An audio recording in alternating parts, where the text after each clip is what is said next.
Okay, greetings, brothers and sisters. Wednesday, November 6th. I'm rendering my video going up. Um, Let me check that quickly. Um, Sometimes I leave I use old video footage to do a voiceover. Sometimes I leave it at the end and it makes a video really long. And it was taking a while to render, so that's neither here nor there. But I really wanted to say this at the end of the video, but I kind of got tired and I had to take a nap. So it was a long video, so I want to start this video with it, right? And what this election means in terms of, my interpretation. And so, it's about us versus them. And the us right now outnumbers the them, and that doesn't always have to be the case, but it doesn't matter one way or other. And this us isn't a definitive group with shared beliefs, right? It's simply this. The us, in this case, is the people who no longer subscribe to the official story and the official so-called authority. And that's the corporate authority, it's the medical authority, it's the media authority, it's the governmental authority. And so there's a number of us, and we didn't all vote for Trump, and Trump isn't our savior, and Trump is just a faker and a poser, but he still is kind of one of us, right? In the sense that, we all don't agree. Some of us are even liberal woke people who, voted for Harris or, didn't vote for either people. But it's all of us who don't believe in the official story anymore. And we're tired of the bullshit, right? Tulsi agrees, my dog. And so we're just all tired of it. It's over 60% of the people. And the people, it's like we're the new evolutionary species. And some of us are dumb and unevolved, and some of us are, whatever, on the higher end of the evolutionary scale or whatever. Doesn't really matter.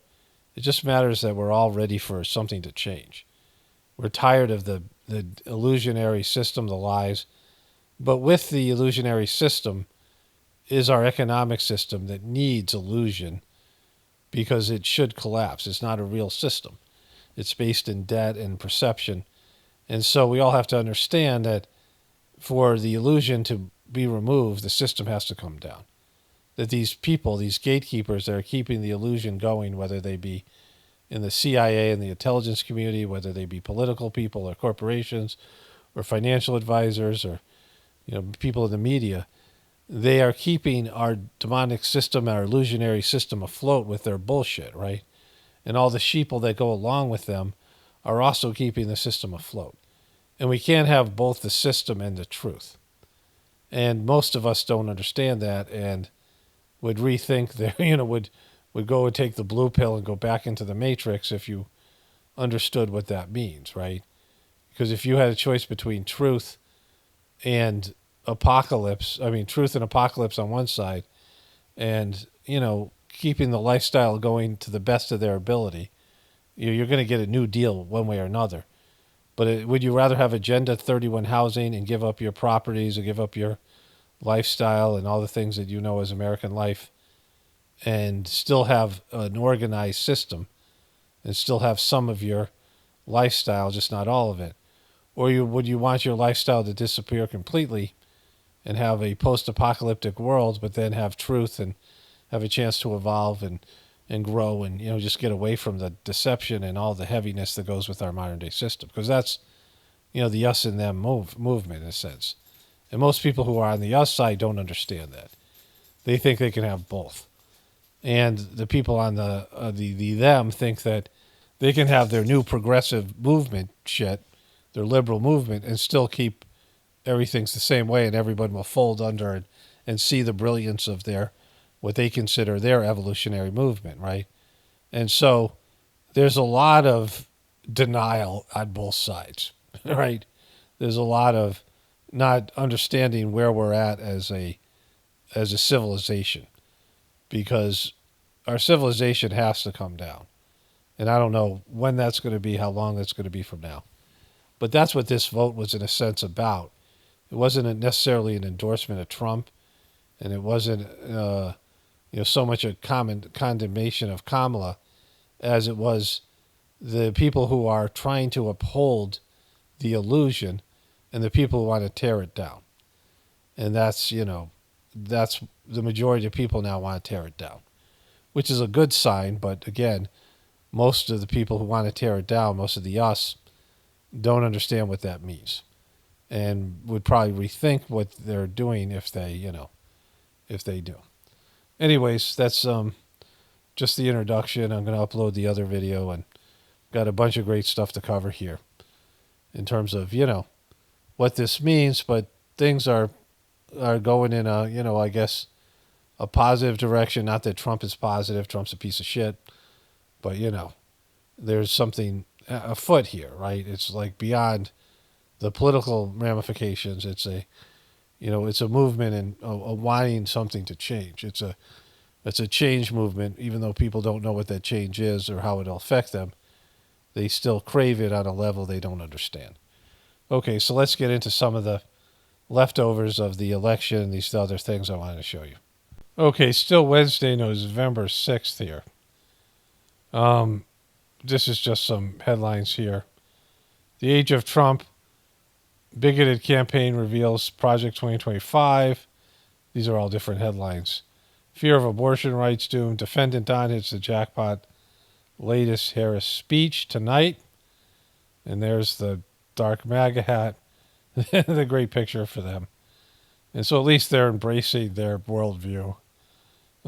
This is from MSNBC. Trump returns. They just called Michigan, or at some point they did. So I made the whole video, and Michigan was still, as far as the morning, was still. In fact, there's a video from Fox News that said it was an hour ago, and I watched it about an hour ago, so it was 2 hours ago.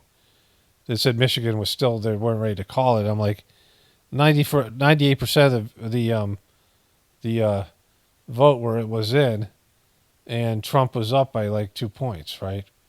And so I guess he finished up not quite a point above, close race there. And RFK, after Trump win, RFK says he won't take away anybody's vaccines. So these are some of the headlines. So I just want to show you. The Dow and the NASDAQ hit record highs. And so, a lot of the stocks went up exponentially because of the election. And that means something because of the financial people liking what Trump is going to do in terms of deregulation in there. Will probably lead to the end of our economy. I don't know about the tariffs and all that. I don't know if that was just bullshit on his part. But let's get into it here. I got some other things, some leftover things here. Let's start off with that, and then, let's get into it here. Okay, so Trump's speech and Kamala Harris' speech is epic. There's a lot of meltdown. Jimmy Kimmel's just crying. Someone just sent me a link. Today's Thursday, November 7th. And so I was going to add this. This was from the morning after on Morning Joe. And I watched a little bit more with it with my wife. And I was going to put this in my last video, but I already sort of had the video done. And I kind of want to focus on this particular one. But there's two I want to show you here. And then something from Fox News about them turning on Joe Biden. Then I have another voiceover to do about people melting down. Some funny stories that I know from, people that are within my, 2 degrees of separation, like people my wife knows, and their relatives and people who are liberals who are melting down. I mean, this was going to happen one way or another because of the rhetoric, but we're fucked no matter what. Like, it's like, it's not like there's not anything to worry about. It's just that the other person wasn't going to save you. Kamala wasn't going to save you, or if she had won, Trump wasn't going to save you. And they're not going to be the reason why we're destroyed. The person, Trump is going to be the blame is going to be on Trump. It's the person they're going to blame. But Trump isn't the reason why our system's going to collapse, right? But let's go to Claire McCaskill here. This morning. Well, first I think we have to acknowledge that Donald Trump knows our country better than we do. I think he figured out that anger and frankly, fear were way more powerful than appealing to people's better angels. That anger and fear were going to work in this election, whether you're afraid of immigrants or afraid of people who are trans. He figured that out. And I think we all thought everyone's better angels would prevail. Turns out the better angels went on vacation when Donald Trump came down the escalator, and they haven't returned. Okay, so this is just so arrogant. Like, this is how people feel. You're not the good guys. If you're voting for Trump or Kamala Harris and you're a Democrat and you're a Republican, you're not the heroes. You're not the good guys. They're not the villains. And they're not the bad guys and you're not the good guys. You know, the other side isn't evil and you're not good. And when you get into politics and people start saying good and evil, you know, when anybody says this, we're going to get into this with Tucker Carlson, who says he's been attacked by fucking demons, right? I'm going to get into all this stuff. This is not how it works, right? So first of all, they both did evil stuff as presidents. Joe Biden droned 7 kids, just killed them. You know, so there's a family of people.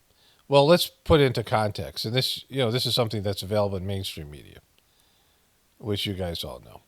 So let's put it into context. Joe Biden voted for so many wars, and he was a military-industrial complex person.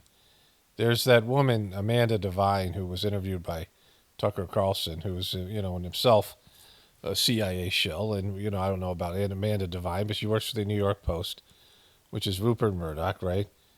But she investigated the Hunter Biden laptop, and then she just went into the Biden family and found old interviews and all kinds of things.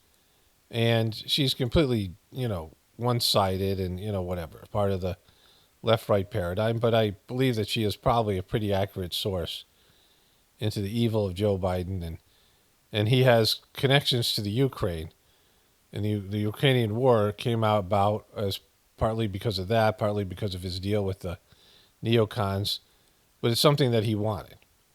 And he pushed for it. And all the suffering that the Ukrainians and the people that have been involved with this, and all the wars and military and industrial complex expenditures that Joe Biden invested in it, right? All these things that he did.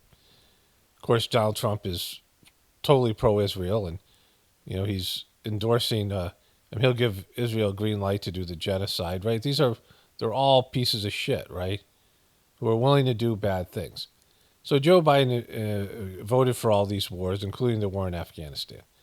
But America needed to withdraw from Afghanistan. And when you withdraw from a war, there's no way of doing it and making it look good, especially in the situation that it was there. It was so contentious. We were going to leave people behind. We were going to stab assets, people who were Afghani people who had been on the side of Americans who are now being tortured or killed or God knows what happened to them. But we were going to screw all those people over, just like we did in Vietnam.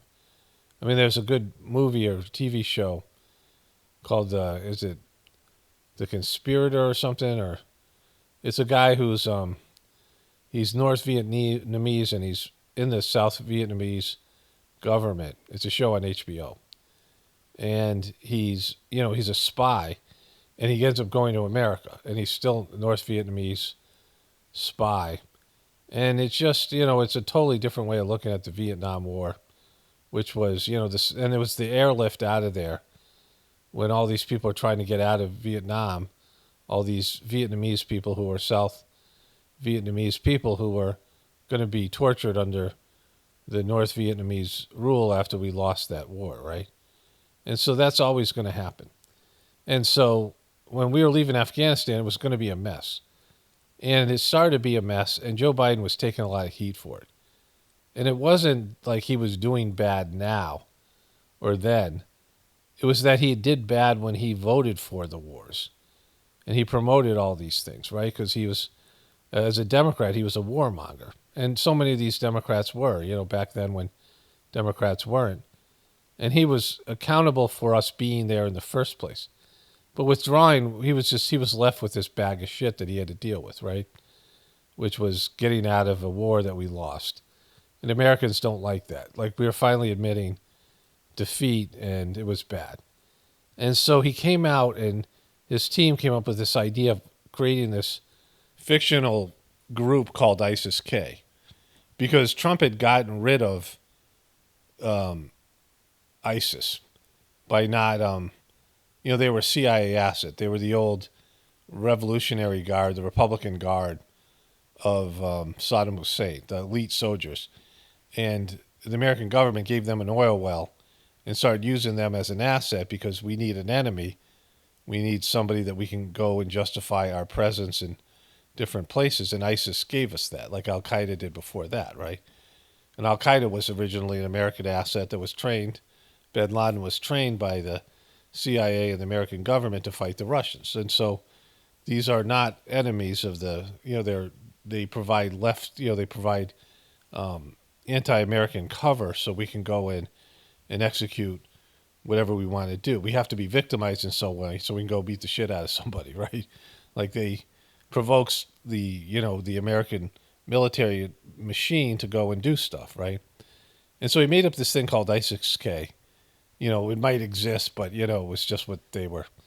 It wasn't important, and because he couldn't make it the Taliban, because we were going to hand the Taliban $80 billion of war weapons and all the stuff, the training that we gave to all this military wealth we were handing to the Taliban, who are taking back over after we've left. So we've just wasted money and lives and done all this shit. So it's a bad day. So he comes up with ISIS-K, and all of a sudden ISIS-K does some stuff and kills some people, American soldiers. And now it's like a wag the dog situation. We're back at war for like a week with this group ISIS-K. We haven't heard shit about them since, right? And Joe Biden says, all right, so this is what we're going to do. The war we just fought didn't work, so we're just going to drone motherfuckers from afar, so we won't spend so much money, we won't risk American lives.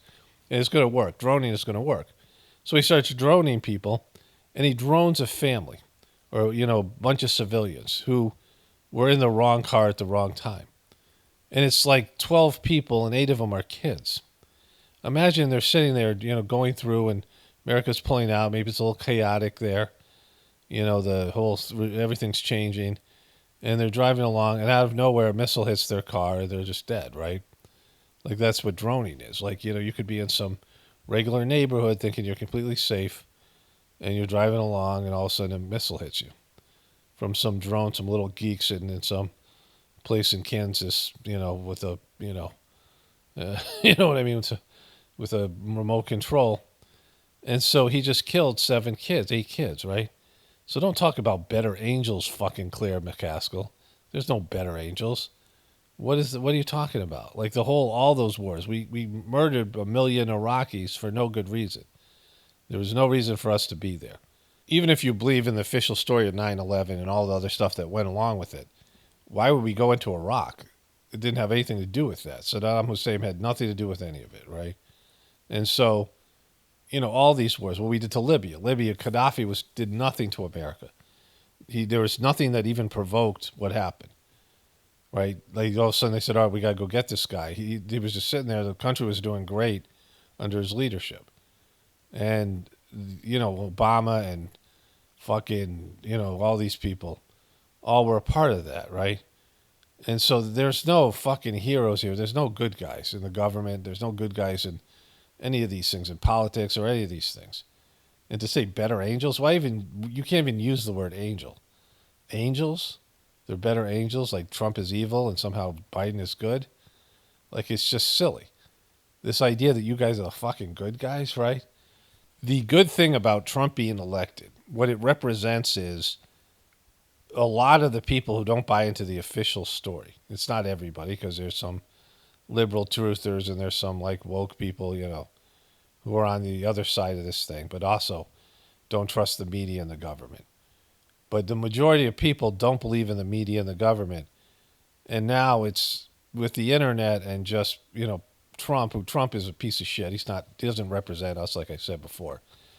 But it's this, it's this outrage of people just saying, we're tired of your bullshit and your lies. Don't roll out a fucking candidate who isn't a real person and can't be themselves and be authentic. I mean, Trump sucks, and a lot of people knows he sucks, and a lot of people dislike him and voted for him anyway just because he's authentic. Like, he lies, but that's a part of who he is, right? And so just going out there and talking to people and being a real person instead of just these talking points and this controlled, I mean, is what doomed Hillary Clinton, right? Hillary Clinton, has to take a poll before she eats fucking breakfast, right? Like, just finding out what the American people want me to do, it's just like silly. Like, just be yourself, be a human being. And that's where politics got wrecked because, everything's criticized and you can't say anything and, and everything you said is going to be scrutinized. And so they just become these Teflon, fake, Teflon creatures that are afraid to take a stand or say anything and just, all of it when they're completely handled. And, Kamala Harris couldn't do an interview without having 12 handlers in the room with her. And people, being on devices to make sure, like, anything she might say, she was given only specific things she could say, right? That's no way to live, and it's no way to, exist in terms of your political leaders. Just be a real person. Show who you are as a person, not just some made-up stuff. And we'll get into that in even her final speech. Like, he starts off by saying, my heart is full. What heart? What the fuck are you talking about? I'll show you that in a bit. And so then Joe Biden, Joe Scarborough does this here. This also, if you look at this, if you look at younger voters, you look at all these different, we've all been talking about a new Republican Party. There needs to be a new Republican Party. This morning, this is about as bleak as any time for Democrats since the so-called 1984 San Francisco Democrats. It's time for the Democrats to take a good, long, hard look at how this happened. And if they just say Trump bad, Democrats virtuous, they're going to keep losing. Because this, again, is so widespread. This is not about just Donald Trump. This is about the Democratic Party and being radically disconnected from the rest of the country. Look at the map. Yes. So I think part of that got cut off. He was saying somewhere, I don't think I taped the whole thing. But what he was saying was that there was this ad, and maybe I have another clip from him, so maybe he's going to say that later. Let me just check out that clip first. Okay, so the clip says something different. Let me show you that clip, and then I'll come back and talk about both of the things he says here. Democrats need to be mature, and they need to be honest. And they need to say, yes, there's misogyny. But it's not just misogyny from white men. Mm-hmm. It's misogyny from Hispanic men. Right. It's misogyny from black men, things we've all been talking about, who do not want a woman leading them. Might be race issues with Hispanics. They don't want a black woman as president of the United States. Okay, so this was also from the same day. And so, the morning Joe of the morning after. And mostly they were kind of accepting, trying to reconcile that Trump is now president. But they're saying this stuff about misogyny. And one of the people that reacted, which I'll get into in my voiceover that's coming up, it was like somebody who's, my wife's relatives. People went to Facebook and started posting stuff. And the person posted all the things that Donald Trump was supposedly guilty of. All the crimes he's committed, all the stuff that, the January 6th stuff. Just listing all of Donald Trump's story, the view of Donald Trump from a liberal. And so you'd rather have this person than vote for a black woman, was what the person said, right? And it's silly. Like, it's silly to put it as a misogynistic aspect of this thing because people are, let me switch over to voiceover here. And I'm going to comment on both of these things at the same time. So the part I cut off is he was talking about that trans ad where Kamala Harris was paying for transitions for inmates, prisoners, and Trump ran that ad everywhere. And Kamala Harris not wanting to, so this was a law that, as she said in that interview, was originally a Trump law that was on the books when Trump was president. And Trump didn't push back about any of this stuff when he was president. but he didn't embrace it either. But he isn't anti-gay. Trump has been around gay people in New York City for a long time, and he never said anything that would make you believe. I mean, back when that was okay to do, he never once disparaged gay people when he easily could have. Like, he made fun of lots of people and said lots of things when he was on The Apprentice and he was being Trump before being a politician. And he didn't say anything about being against gays, right? But now, of course, after they rolled that agenda out, a lot of it had to do with his presidency and the outrage that was there. He used it to go after Kamala Harris. Now, Kamala Harris couldn't push back, as Joe Scarborough said, because it would make it look like she was anti-trans. But it killed her because the majority of people don't want to pay for these transitions, right? And so they call this homophobia. Just like if you didn't vote for Kamala Harris, you're either racist or misogynistic or both. But it's silly because people vote for their interests. And the fact is, the Democratic Party, if you saw my video on this, CNN did a pretty good piece on this, that there was this a website, there was an official website, and talked about the Kamala Harris and the Democratic Party and who they serve. And it started off, number one, it said women. And then it went through all these various different demographics, and it left off men. Everybody but men, like every possible demographic but men, right? And there's these angry young men, and Trump cultivated a relationship with them by going on, those Paul brothers, Jake Paul and the other guy, his brother, and their podcast he went on with Joe Rogan and all these other people. A lot of them have these angry young men, male audience, college-age males that ended up really getting into Trump and voting for him. And they had kind of been there before because they don't feel like anybody represents them. And they're getting disparaged left and right, especially white men, right? And so white cisgender men, like, they're all being disparaged, this idea of a white privilege and things. But people have been taught to be selfish, competitive, and self-interested. And we're a very selfish society. And everyone's supposed to be out for themselves. That's what we're told. We're competing at a very young age to get more stuff than our neighbors, right? Keeping up with the Joneses. And everything's about what we do and what we accomplish. And if you fail and you're a loser, a lazy piece of shit, you don't succeed in life, you're looked down on, right?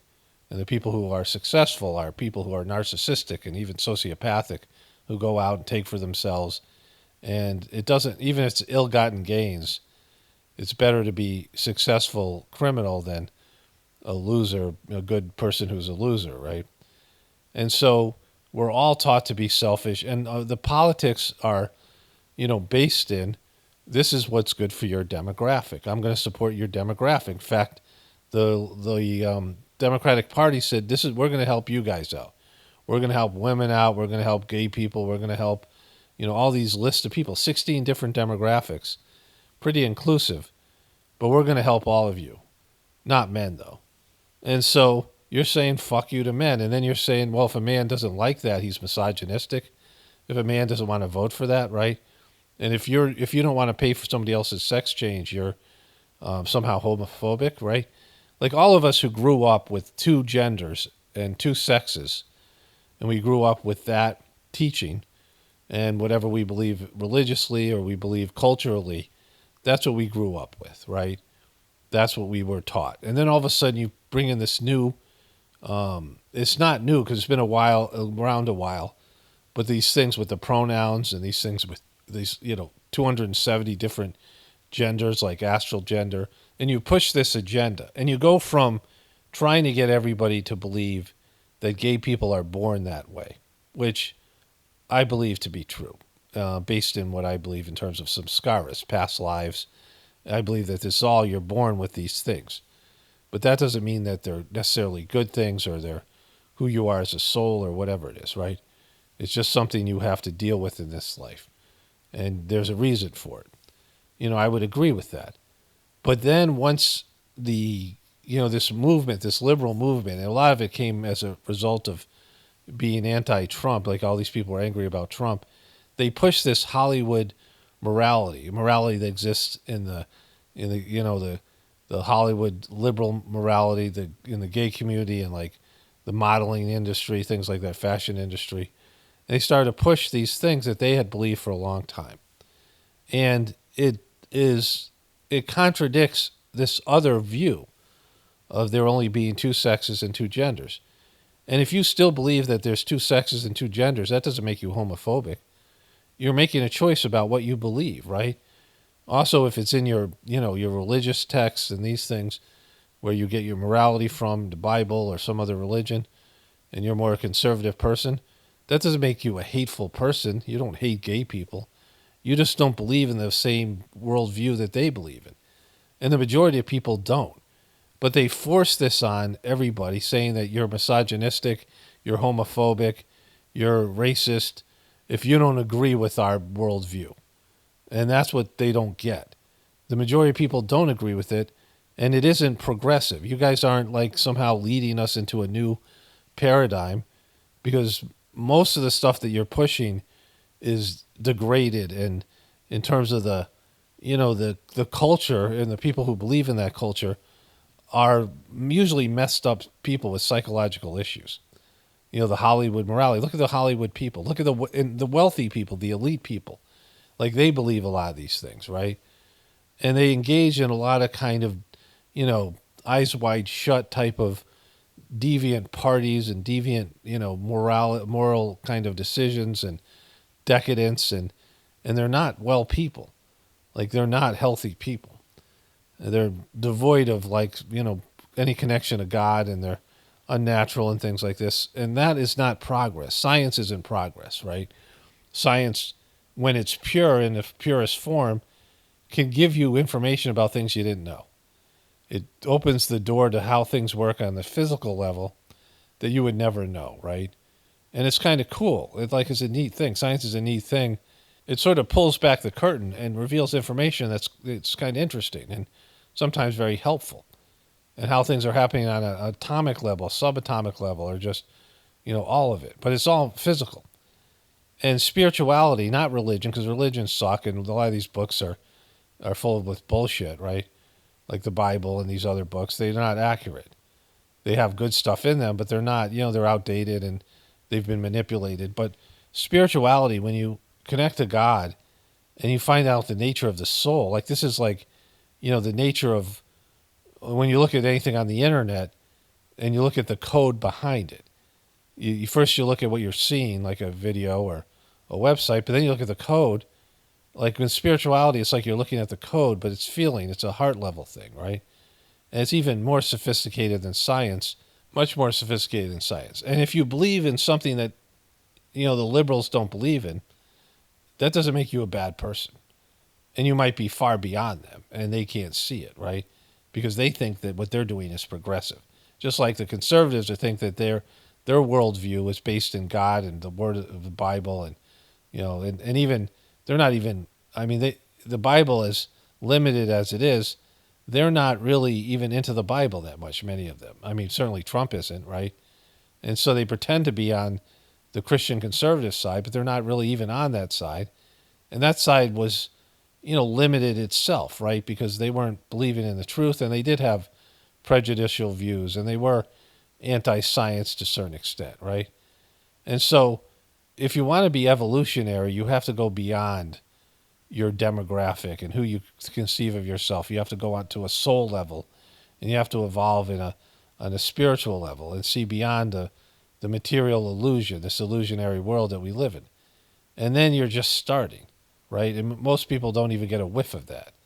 And so this idea about being good and evil and better angels, and you know what the fuck you're talking about. Like, you guys are all mired in this illusion, the material universe illusion, which we all are. Any of our emotional reactions and anything we're pulled this way or that way is all based on our lens and prejudice. And a lot of it's beyond our control, and we don't even know it, right? It's things that we were supposed to do that, that on a sort of soul plan that are going to happen, that are out of everybody's control, because they're just these samskara-based things, past impressions, past things that they're just going to be a part of your life. Like, you think you've made a series of choices, but you were going to be an alcoholic. You were born and you were going to be an alcoholic. And you can trace a bunch of choices that you made and a bunch of things that went wrong for you and things that drove you to alcoholism or your gambling addiction or any number of criminal behavior.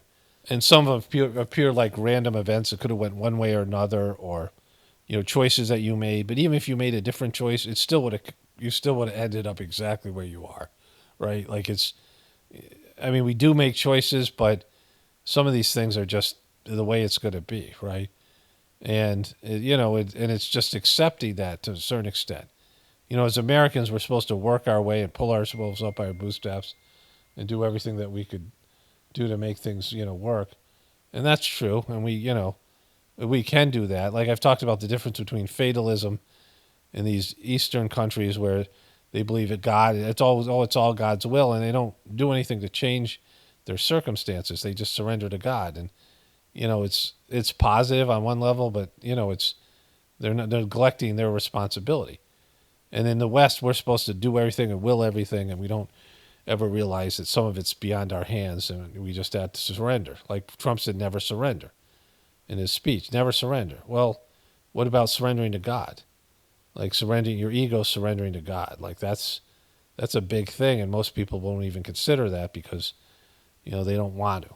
Because their ego wants to do what it wants to do. And that's why we're fucked right now. Because people don't want to heed the warnings that God's given them.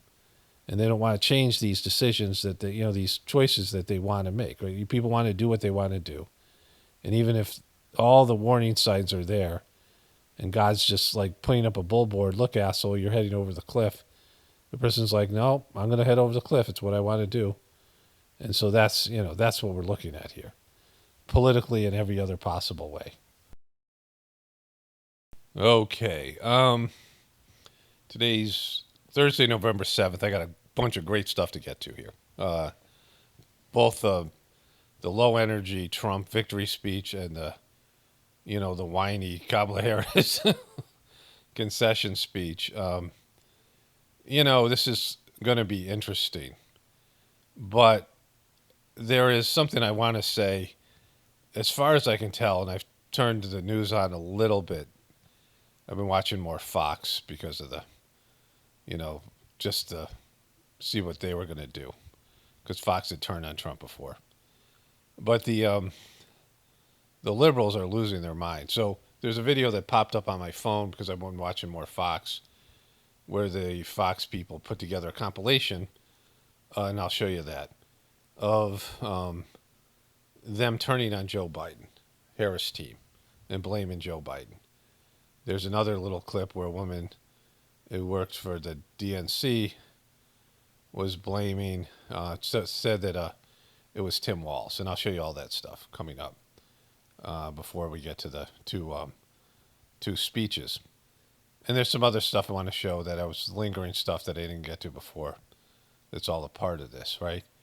And so my wife had conversations with people who themselves were Democrats, were Republicans, or, whatever, people who are, more aware, not like total truthers, but, and their relatives are going nuts. Someone in my wife's family is a real liberal. She showed me a bunch of stuff that somebody else sent her about, like Facebook posts. And they're completely irrational, like stuff that they're thinking and saying. And, I'm sure all the person's friends are liberal anyway, so you wouldn't be, like they're posting like links to suicide hotlines for LGBTQ people and things like that, right? Like just stuff like that, right? Like there was a story where people who were Republicans, one of them, and this is like, not, like a Coke worker's, husband or something like that, got a call from his gay brother. His gay brother said, nobody in the family ever celebrated me, was like kind of hysterical. And that was his reaction to Trump getting elected, right? Like stuff like that. Like just, has nothing, Trump's not going to do the guy's worried about them removing gay marriage or something. And Trump isn't about any of that stuff, right? most of the stuff Trump says is to pander to his base. What Trump actually does is, kind of random, but he's not going to get into any of that stuff, right? Like he's done with the abortion things, right? Like the Supreme Court was what he was told to do. Like Trump is an anti-abortion. I'm sure he's paid.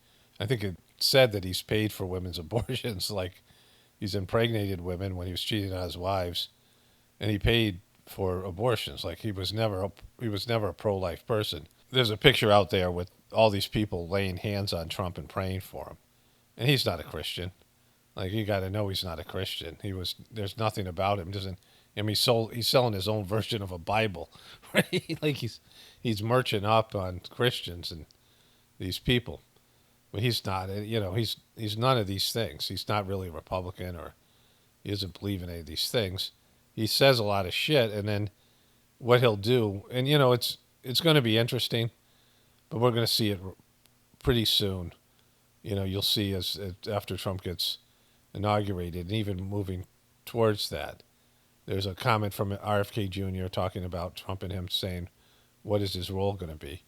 But when they remove fluoride from the water or they do some of these other healthcare things, then I'll believe it. Just like if Trump was in jail, I'll believe it. None of this stuff really matters. Trump just loves people who say good things about him. Like that's all he cares about. That's his one requirement is that you immediately become smart and have value if you tell Trump how great he is, right? Like that's, and that's no way to run. That's not a leader, right? I was thinking about this, the value of haters, haters with a Z, right? I had this memory. It's something I think about from time to time. And so back when I played basketball, so I was maybe 22, 23. I grew up in Connecticut, and I went to Central Connecticut State University. That was a former Division II team, that basketball team that was now becoming a low-level Division I team. And I, my nephew was dating the daughter of a guy who worked there in admissions, and this guy was a basketball player, and he had, he was connected to the basketball program, and they had just had a great team, like these, like really Division I players who were playing at a lower level for whatever reason, grades or something, and they almost won that, level. They were in the sort of, they went pretty far in the Division II tournament, and this guy, I ended up going up to this, the university and playing basketball. I had just dropped out of a college in Florida. I was pretty much lost and, whatever. But I was just becoming a really good basketball player and athlete. Like I was, I grew, I graduated high school. I was probably like 5'9", and I'm like 6'1" now. So I had grown like substantially, and I was like starting to dunk the basketball when I was in Florida for that. I just, there was this time I remember whereas there was a basketball court. There's this, I went to this college in Boca Raton. It was a kind of weird, almost like a camp, just a, weird college.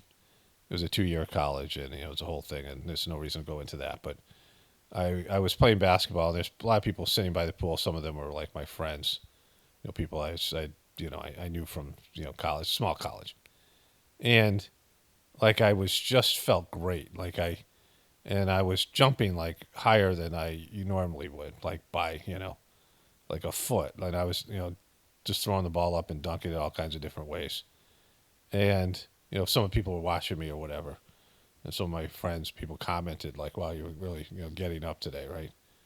And then I got sick, like I got like some kind of flu thing, and I couldn't move, like I got so sick, like I was just laying in bed, and I was just like, this is Florida, like when I go to when I'm in the ocean, I almost never like I just feel better.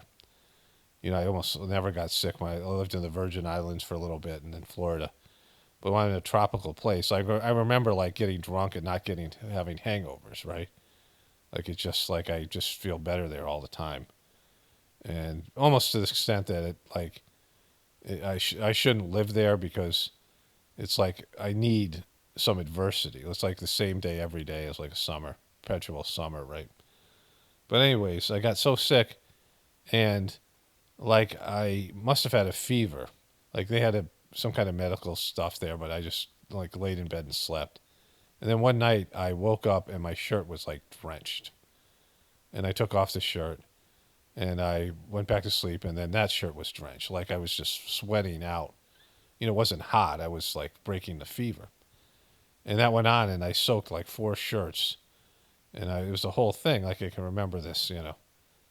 But it happened like where I was functioning on a higher level physically, like the day before I got sick. So it was a strange thing for me. And like I felt different, like I was somehow a more mature person, like something happened with that illness, which I've noticed over the years, especially when I started to do the meditation that I do, where illness can be a catalyst. And you see this with kids, like when your kids get sick, and it's like more of their soul integrates into their system. And when they come out of being sick, they're like more mature. Like this happens. I don't know. Other people observe this, but so anyways, so I went back to live in Connecticut. I was living with my brother for a bit, and this guy who was the guy in charge of admissions for this college saw that I was the level of basketball player. He wanted me to possibly play for their team, right? So he introduced me to the coach, and the coach was I didn't have my grades were so bad from the other college I couldn't like matriculate right in, and the coach was interested in me as a player, but later on like it just didn't work out, and like he wanted me to redshirt. There's a whole thing there. Redshirt means you kind of part of the team or whatever. Maybe I asked him to do that. I don't know what happened, but you're part of the team, but you're like matriculating in. But later on, he had told my nephew that I was better than some of the players that he had, but like I was a project. And I was kind of a person that had trouble with authority. I mean, it was just these things. I look at it now like that it wasn't meant to happen. Like I'm grateful it didn't happen because it would have taken more physically out of me. I just wasn't into it. Like I thought I was into it, but I as a hobby, as something to playing sports was great. Is something that was keeping me healthy, but on a recreational level, like the kind of commitment you have to play on a college level or something.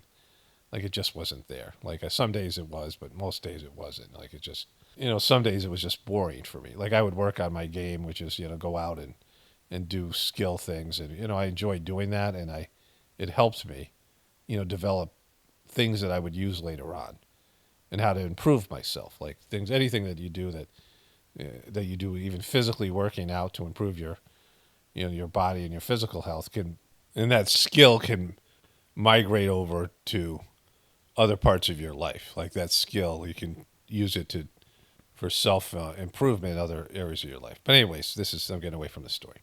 But what I really liked was playing what was called park basketball or street basketball, where you would go and there's good players, different various ages, younger people who are like learning to be better basketball players and guys who used to be great, who are getting old, things like this. So there's a spectrum, right?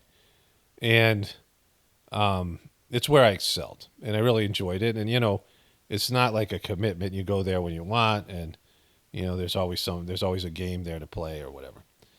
And there was one particular court that I liked because I grew up in suburbs, and there's like urban basketball, that's mostly black people, and it's like suburban basketball. It's like mostly white people, and the styles are unbelievably different.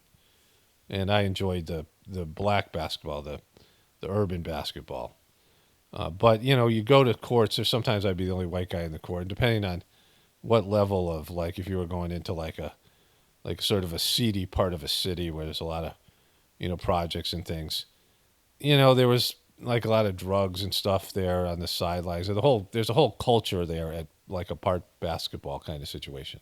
There's there's a culture there. There's a whole like lingo, and there's a whole level of it's like a social cultural thing, right? I mean, it's kind of it would be a cool thing to study, like different places, different regions in the country, And there was inner city basketball courts. There was good. Sometimes it would be good, depending on the players.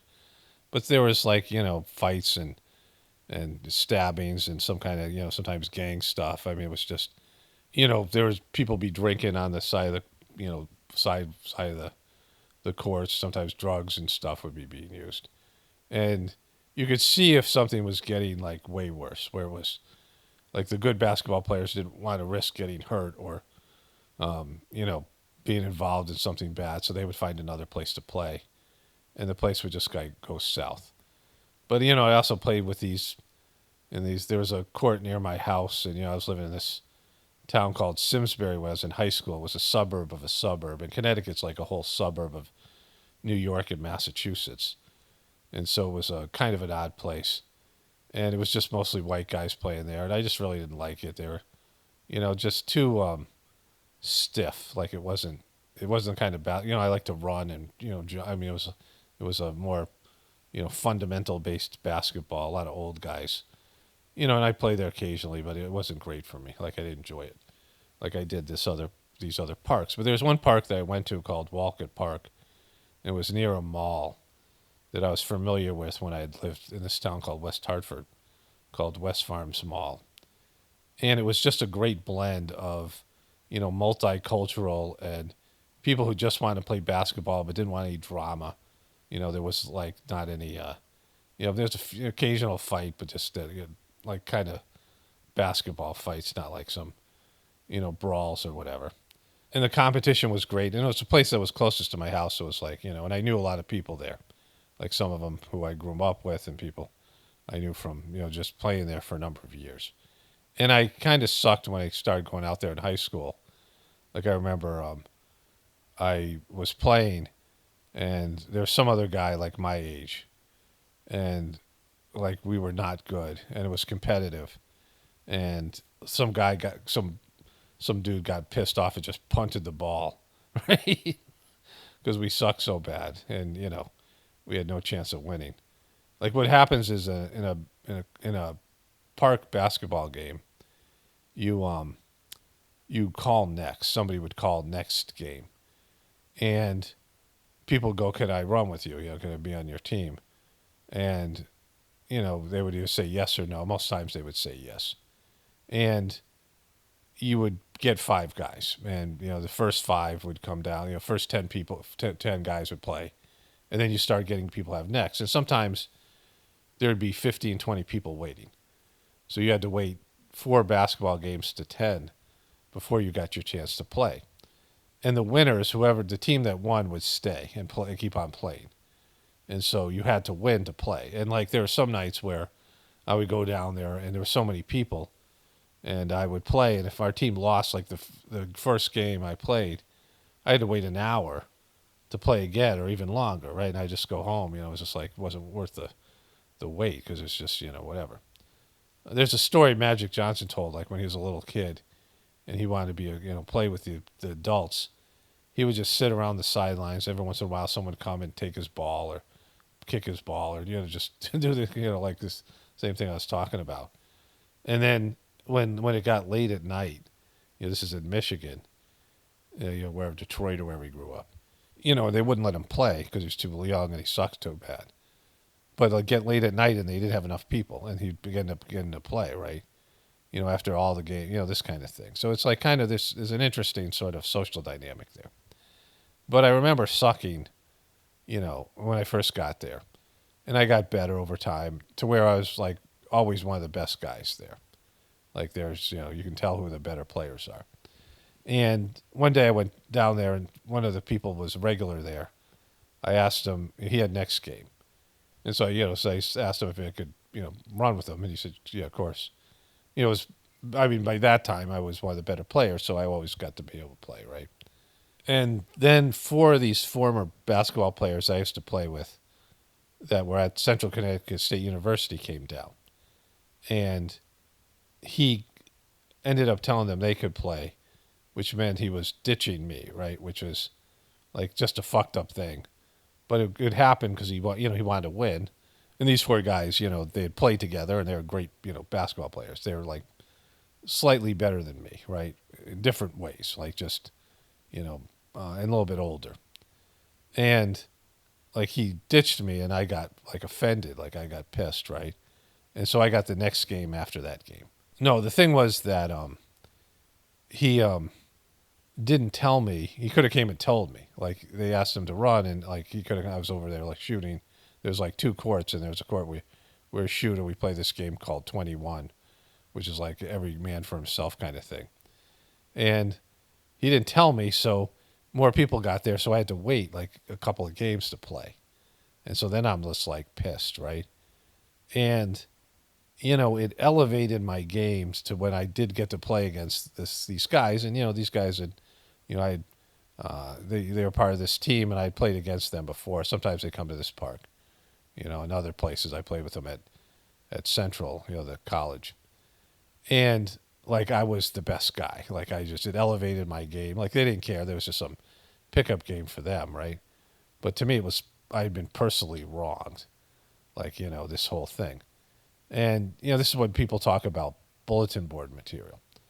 But I had like 5 dunks. I was dunking on guys. Like I was like, in a game to 11, I scored like, 8 of the 10 points and assisted on the other 3, right? And my team wasn't good. Like we didn't have, it was like kind of what you would call scrubs. But we beat the team like 11-4. Like it was crazy, And I mean, I had like block shots and steals, and like we just erased them because I was completely motivated. And I was jumping higher and running faster. And, and I noticed it. Like I thought about afterwards that, why would that make me play better? you know, why would having like haters make me play better? Why would like being slighted in some way, it's something that I obviously don't care about now. Why would that make me perform better? Like, why would that make me raise my level and my effort and even my physical ability? Like I was jumping higher and running faster. Like, why would that, be something that would make that happen, right? And so the value of haters, the value of adversity, the value of people that doubt you, the value of a quality adversary, an enemy, somebody that you're trying to, you have to rise to their level to beat them, right? Like opponents. It's an interesting thing, that people need that. And that's why like these elections and all this stuff that people get upset about. I dated this girl who was a nurse, and her family, we ended up being like engaged, and her family was awful. And I've talked about her before, but her stepdad was just like a miserable person and low consciousness, low energy. And she wanted to be a nurse. And he told her, wow, you never do that. You're not smart enough. And she used that as motivation every day. Like that, him doing that got her to become a nurse, right? Now, the guy's a piece of shit, but like it helped her. Like he benefited her. Like if he had been supportive in some way, maybe she wouldn't have done it. Like she had some struggles with it, whatever it was, with some of the course, like anything like that, you have to, you got to push through it. Anything that you do, there's going to be, especially when you're younger, there's going to be some moments of struggling, right? In the Sajmark system, there's a thing called ill it, kill it, and sell it, which is critics, slightly less money than you need, and slightly poor health. Help you be a spiritual person. Critics help you not get, a swollen head, help you to be humble, right? Help you to, and also, like I said, the motivation and things help you to work harder. And the slightly poor health keeps you from indulging, and slightly less wealth, money, keeps you from indulging and keeps you from, you know, doing things, getting too lackadaisical, like keeps you hungry and keeps you going. And so there are not things that people would want. Like people don't say, oh, I hope I have critics today. I hope I don't have enough money for everything I need. And I hope I'm a little bit sick, right? It's not something that you would cultivate some kind of value, but it has value, right? And all these things, people want joyful lives and happy lives, but happiness is always, enjoyed based in the opposite, like the unhappy times. Whenever I have a bad migraine, which is a lack of serotonin. And so it's not just the migraine, but it's the lack of, inner happy juice. And the next day I have more serotonin than I normally have. Like after I get over the migraine, I'm like, I feel great. It's just the way things work. And, poor health helps you enjoy good health, right? And all these things. And, that just doesn't have any, people don't focus on that, the value of those things, right? Trump screwing himself or being cheated or a combination of the two, and whatever happened in 2020, these 4 years of adversity and all these things, most of it, just kind of staged, whether he was aware of it or not, like things that were, the court cases and all this stuff, the persecution of him, and then, coming around now and having victory, and now all these other people upset, the Democrats and the liberals, and now that becomes what we saw before. It's the motivation for the movement. They've been activated, right? The way the Trumpers were activated when Biden was president. And now they're relaxed. Oh, Trump will take care of it, and, we won. And then this other group is now, some kind of mobilized, right? They're ready for action. They're motivated. They feel angry. They feel hateful. They have all this energy. And, people think, oh, Trump won. But did he? Like, we'll see what happens. Like, what's the outcome? Like, yeah, he won the election. He's now president. Or he will be when they swear him in. But what kind of presidency is it going to be? And what's going to be the outcome? Because last time he was president, all this shit that they rolled out, this whole gender thing, all that was a big social movement. And there are a lot of other things that happened, all those riots, all those things, right? COVID. And so we'll see. Like, this is, the outcome of his presidency. Is he going to do all the things he promised you? No, he's not. Certainly not. Nobody does, but he won't. And so what are the things that are going to happen? How is it going to be different? How's it going to be better? And how's it going to be worse? And it's going to be worse. For the Trumpers and for the truthers, because of just all of these things. And you'll see it unfold. Like, it's, we'll see, like we haven't seen it yet, just like we will see with the election. It looked like Trump was a shoo-in the whole time, because why wouldn't he be in jail? Like, why wouldn't they just put him in jail? If they didn't want him to be president, why didn't they stop him? They can stop him anytime they want. I'm saying that because you have these ideas of the way it's going to be. All the Trumpers and, people who didn't really like Trump. I kind of was a little bit more rooting for Trump on election night just because I want to see these people in MSNBC miserable. And, I just couldn't imagine 4 years of Kamala, but I can't imagine 4 more years of Trump. There was just no, for me personally, it just doesn't matter. I'm going to make videos and cover these things. And we're going to see what happens. It's beyond our control, right? It's beyond his control. It's beyond anybody's control. Things are just going to happen, and you're going to see it. And nobody's going to stop what's going to happen. And nobody can make things happen that are not supposed to happen. Like, we're in a time where everything's like destiny, and we have very little control. Like, before, we had a lot more control. But you get to a point where, consequences have to be there. And the collapse of the system has to happen because it has to happen. Okay, so I saw this on Fox News. This is where I want to start. There's 2 things here. This is the first of them. Or this is the second thing I saw. But this is where Joe Biden and his team are turning on Kamala Harris and, blaming them. And Kamala Harris's team is blaming Joe Biden. And they're the same fucking team, right? Joe Biden's team ran Kamala Harris's campaign. But there's divisions there. So apparently Joe Biden wears a MAGA red suit to go to vote. When she voted, she wore the color red. Which, of course, the Democrats are blue at the very least, and MAGA was red. And so, like that, it's kind of a head scratcher. Weird suit and like a weird picture of shoes there. But apparently she, made this choice. The finger pointing is already starting, and it's only going to become more direct. I'll just give you 2 quotes from people that I talked to tonight. This is a former Biden advisor. How do you spend $1 billion and not win?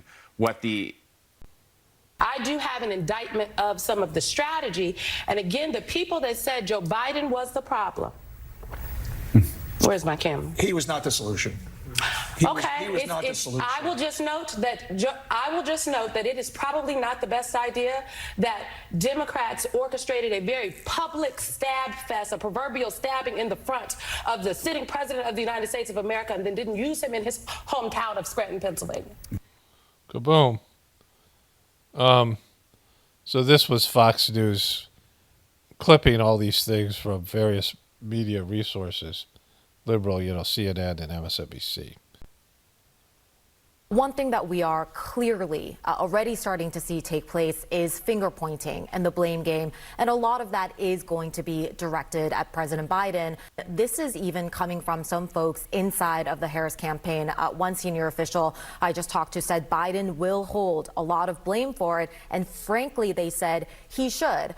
One of the ways in which he is being blamed right now actually just goes back to the simple decision of seeking a second term and re-election in the first place. One of Kamala's top guys, David Plouffe, hate that name, says He's very annoying, Jesse Walters. they did an amazing job, considering they had to dig themselves out of a deep hole. He's obnoxious. And the thing is, like, in 4 years, after, it's going to be a miserable 4 years. Like, let's see what happens, but I don't believe it's going to get better. And after 4 years of a disastrous Trump presidency, and Trump can't run again, everyone will be looking at the Democrats again, because that's how it's going to go when your country's collapsing, and everything's going south, and everyone's angry and upset. They just want to blame somebody, just like this, right? And they just go back and forth between the two sides, right? And it's like, oh, wow, you guys have sucked the last 4 years. Let's try the Democrats. Oh, you guys suck. Let's go try the Republicans again. It's just like, when things aren't getting better, that's what happens. That hole is Joe's legacy. A Biden world source told Fox Plouffe is a sanctimonious ass. Another said, I find this so unproductive. Joe Biden's the president of the United States and won without you. He successfully beat Donald Trump, something he never did. Part of the reason why a lot of Democrats are very angry at Joe Biden tonight, because they feel that the decision to run again when he was 80 years old was very reckless and a very risky decision and a risky gamble that he lost. Now, the media is getting in on the infighting. The same people that told us Biden's healthy as a horse say he should have dropped out years ago. USA Today says blame Biden's ego for Trump's win. And another paper says Biden's old enough to know better. Trump's win is on him. And this was from the night of the election. Heinrich spoke with Lindy Lee, who serves on the DNC National Finance Committee and is a Harris surrogate, earlier this morning as the results were still coming in. She said Democrats were already playing the blame game. Watch this.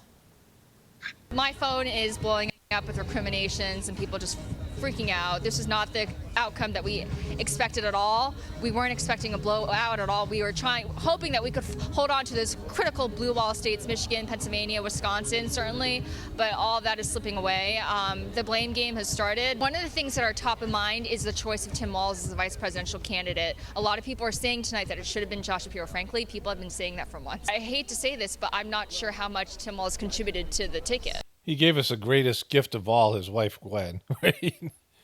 And lots of comedy fodder. And, they came out and they made it like Tim Walz, and they did the same thing with J.D. Vance. Like they're the greatest person ever. And that's how they talked about it. And Kamala, oh my God, we're so lucky to have him. And then after you lose, oh my God, that guy fucked us, right? It's just that bad. But in reality, it's neither of their faults.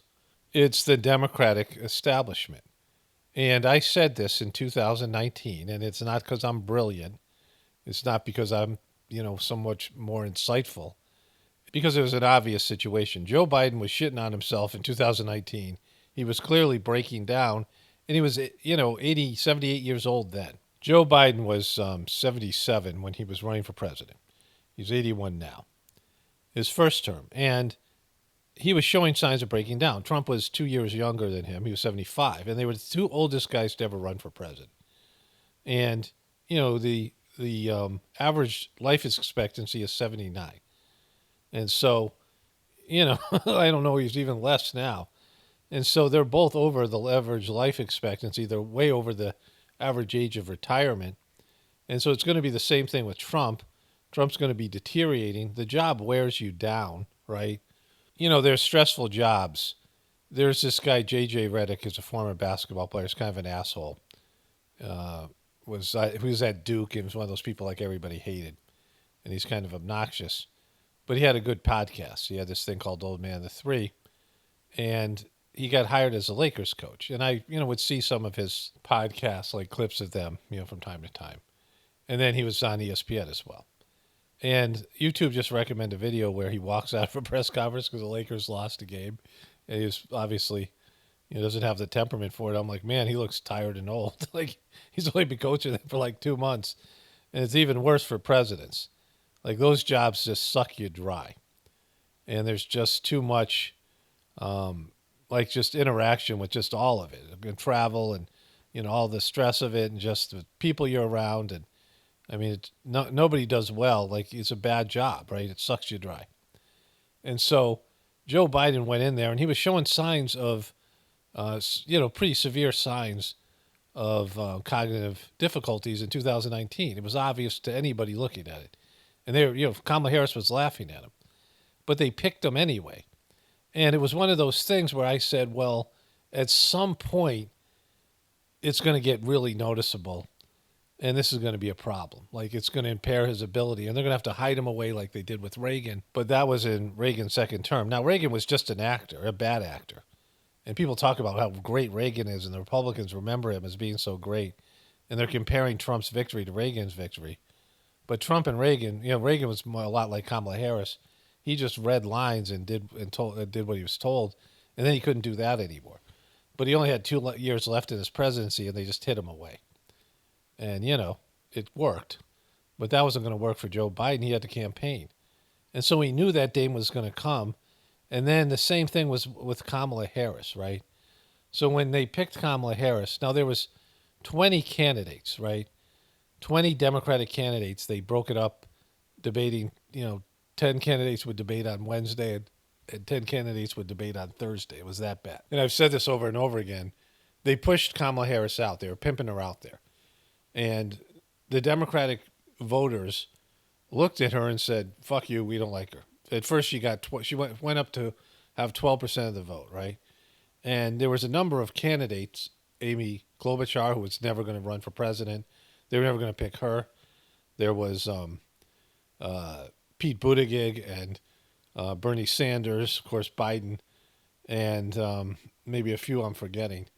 There was people who were running like Marianne Williamson and Andrew Wang that were all polling ahead of her, and a number of other people. They liked those people better than Kamala, and Kamala had to quit. So the Democratic establishment, these voters, when they were given a choice, like there's 20 people to choose from, and you pick her like 20th, like you pick everyone else before her. Some of the other people withdrew on their own. They didn't have any money. They were, none of those people were pimped out like she was. And she was given special treatment, and the American people, the Democratic voters, had rejected her. And so they had these two grenades, right? One was Biden's age, and the other one was Kamala Harris. And it was a ticking time bomb of one day these were going to go off, and they went off simultaneously because, of course, they did, because Biden was too old to run, and American people lost faith in him, and they were looking at his administration as being a nightmare. And instead of doing a primary, which they couldn't do, because RFK Jr. probably would have come in first and second in that primary, and he would have got his message out, and you would see how many of these Democrats actually believed in him, and even some independents and Republicans, and he would have had a third of the vote. And if they fucked him over like they would have had to, then he would have, all these disgruntled Bernie Sanders-like people, like what Bernie Sanders did to Hillary Clinton. Remember, the Bernie Sanders people, some of them didn't vote for Hillary because they were pissed by the way they screwed over Bernie. And so they had all these nightmare situations they couldn't deal with. They couldn't do a primary because they didn't have any quality candidates. Kamala Harris wasn't going to win that primary. And the Joe Biden people wanted, they want their guy, right? In that interview with Tucker Carlson, Rod Blagojevich said that David Axelrod, Obama wasn't, he was just running for senator. And so I guess it was maybe during the John Kerry years, and David Axelrod was running his campaign, Blagojevich, and he hinted that he wanted to have a guy in the race. Like all these political consultants, they want to have their guy or their woman. And for the Biden people, it was Kamala Harris. They weren't going to get any of these other people. They weren't going to get Gretchen Whitmer or Gavin Newsom or any of these other, and none of those people were going to win. Like Gavin Newsom was a disaster in California, and there was so much stuff, unlikable. He wasn't going to connect with people. Everyone looked at him as California guy, right? And he was their best chance. So the Biden people thought that they were going to get an 8-year run. All these people they're getting high-paying jobs. All these consultants, all these people part of the Biden administration, all these people part of his political team, they didn't want to give up their jobs and their privileges and all these things. Like I was saying about privileges. I don't know why I said it like that. But anyways, so the only way they could do that is to run Kamala, which was their second grenade. The first one was Biden's age. The second was that nobody liked Kamala. She was unelectable, and she was never going to win a contested election. Because if people had a choice between Kamala and somebody else, they're going to pick somebody else. So it's neither of their fault. It's the people that picked them, right? They could have picked anybody else. I mean, if they had Bernie Sanders, they would have Bernie Sanders. But, they had, whoever it was, they had these choices, and they all had, positives and negatives. But they thought Joe Biden was the only one, and maybe because they handled him, maybe because he was so corrupt, maybe because they owned him. We don't know why they picked Joe Biden. But as soon as they picked him, they fucked themselves. Like this day was going to come where there's going to be like the results of picking a guy who's got Parkinson's and picking a woman who is one of the most unlikable Hillary Clinton-esque people. And these two people combined to get swatted by the most hated man in politics, by Donald Trump, right? So, think about all of that. And the blame doesn't go on either of those two people. It goes on the people that picked them because they were selected, right? It wasn't the Democratic voters the first two primaries, they voted Joe Biden 4th and 5th, and Kamala Harris wasn't even there anymore. And so Joe Biden, the Democratic voters said, we don't want him in New Hampshire and Iowa. We don't want this guy. They picked Bernie Sanders first in one of the primaries and picked Bernie Sanders second in the other. And they picked Pete Buttigieg first in one and second in the other. So like Pete Buttigieg won Iowa and Bernie Sanders won New Hampshire, something like that. But they were, other people there. Klobuchar and Elizabeth Warren and some of these other people were ahead of him. Like Biden, even though he was the front runner he was getting 20% of the vote. When it came to primary time, they rejected him. And then they had to rig the election so that he would win the primary. And you can get away with something like that for a little bit, but eventually there's going to be outrage because people don't want. There was no enthusiasm behind Biden, and certainly there wasn't going to be any around Kamala Harris. And if she had won, it would be the Democratic Party would have to rename itself. Like there would be so much brand damage if she won this election, and then she had to deal with all the shit that's about to happen, right? And people get a 4 years dose of Kamala, they'll have to change, the Democratic Party is going to have to change their name. And, it would be that bad. So this whole outrage is just silly. It's the establishment of the Democratic Party and the fact that we're in a downward trend and whoever's in power is going to get tagged and blamed for something that's out of their control because we're in free fall. Okay, so here's the funny part of the video. Let's get into it. The rest of the video is going to be mostly funny and, whatever. John Connor, watch y'all make friends with AI. That's a quality meme. So this is teary-eyed Jimmy Kimmel, who's, complete asshole. He got caught. I mean, he did blackface with Oprah and Karl Malone, the basketball player. He was misogynistic with, really bad. In ways that were just not funny and offensive on that Man show. And then all of a sudden he became this feminist and anti-Trump hater and obsessed with Trump and his Trump's little Trump. But here he is in tears. let's be honest, it was a terrible night It's a terrible night. It's the worst night in the world. It's so terrible. last night. It was a terrible night for women, for children, for the hundreds of thousands of hardworking immigrants who make this country go. I'm so sad. For healthcare, for our climate, for science, for journalism, for justice, for free speech. It was a terrible night for poor people. You know, it was democracy, bro. And I'm going to get into the whole democracy thing. We're going to wait till we see Kamala's her speech. But this is democracy. This is what the people want. Say you don't like democracy because that's what happened. It was democracy. The people have spoken, bro, and they say Hollywood's full of shit because you are. Like the Hollywood celebrities didn't help Kamala and all the rest of it, right? All the feminist bullshit, all these, things that you guys call progressive. The people have spoken, and they said, fuck you. For the middle class, for seniors who rely on Social Security, for our allies in Ukraine. Oh, my God, those guys. We won't be able to give them any more money of your money. For NATO, for NATO, we won't be able to fight those wars for those people anymore. And democracy and decency. And it was a terrible night for everyone who voted against him. And guess what? It was a bad night for everyone who voted for him, too. You just don't realize it. You don't realize it because you're too fucking stupid. Right? That's what he just said. You're too stupid to know what you just did. So you're just saying democracy doesn't work, bro. And I'm not a Trumper, but that's what happened, and that's why it happened. Let's go to Tucker Carlson now. Okay, so this happened. Do you think the presence of evil is kickstarting people to wonder about the good? That's what happened to me. That's what happened to you?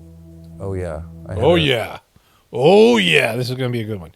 Hopefully this guy doesn't copyright it. I haven't seen it yet. I've heard about it. I had a direct, and it's going to be about encounter with the demon. Tucker Carlson's now talking about God. Tucker Carlson was a real prick. And I don't know if it came from me, there seemed to be some, I don't get that many views. I mean, I'm not famous. I get 4,000 or 5,000 views. There are times I got more or whatever. And I don't even know what that means. But there were things that Tucker Carlson's show, calling people ghouls and some other things that were kind of specific to my show, that people thought at least somebody on his staff was watching my show or him. I don't know. And I don't know if that's true or not. But I did call him out because the big event in September of 2001, there's this guy called Adam and the Man, and it was a clip that someone else had kept. This guy, Adam and the Man, he was kind of a truther, but, I don't know what he was. He went to Washington, D.C. with a shotgun and cocked it. He loaded it and did it on camera, and that's illegal. And he went to prison for a while. Like, he did dumb shit. But he asked Tucker Carlson about the big event in 2001, and Tucker Carlson said, come on. Let me show you that. Let me see if I can find that. So I found this. I looked everywhere for this. I knew I'd covered it. And it's a video that's the left and the psychological diagnosis and back when Tucker Carlson wanted to cancel truthers. And so this video clip has disappeared. And let me just show you this clip here of you. People like me, certainly back then, should be canceled. He wanted me and other people canceled, and he was very, adamant about it. So this is something from 2012, where Tucker Carlson was interviewed by that guy, Adam versus the Man. And he was asked about a big event that happened in 2001. And this is what he said. I believe anything if there's evidence, but there isn't any. So knock it off. That's my view. So first he says, knock it off. And there was a ton of evidence. I mean, there's so much evidence to this specific issue. You can't see it anymore. It's, a banned subject. But back then, we were all covering this event. He was telling us all to knock it off. So that was part of him. That was the beginning. He says something even more damning about wanting to cancel all of us. But he was saying there was no evidence, and there was a lot. He just didn't want to see it or hear it. He was at a Ron Paul event, and he was, talking about this fringe group, what was considered a fringe group, but wasn't really. And now, he's catering to people like that, right? He's changed his tune. I hate that. And by the way, I am open to almost any crackpot theory about anything. It's just on that subject, come on. You know what I mean? That's too much. That even for me. He's open up to any crackpot theory on any subject, but This is a no-win conversation, so I'm not going to continue it. But my macro view is the obvious one, which is the buildings came down because a bunch of nutcases flew a plane into them. okay, so there's a little bit missing from that clip, but you get the general idea. I edited some of it out because, they were so strict about the big event 2001. Now they've loosened up, and maybe they'll be strict again. Who knows, right? But Tucker Carlson was, mocking people who believed in that. And then he came around, like after, he apologized to us all. And I had that clip somewhere. I have a video I found. It's where Tucker Carlson changes his tune. But he came out and he apologized. And he said everything's possible now because he realized the nature of these people, that he now hates, that he's against, the Democrats, the liberals. But of course, George W. Bush was part of that. But before, where he couldn't believe something like that could happen, he now believes it. And of course, there's a lot of evidence that this guy's a CIA shill and all of it. But the fact that he admitted he was wrong, that counts for something. And so, and I don't know, I made this video and talked about that, and then maybe a month later he came out and apologized. And I have no idea if it had anything to do with me or my video, but it was something.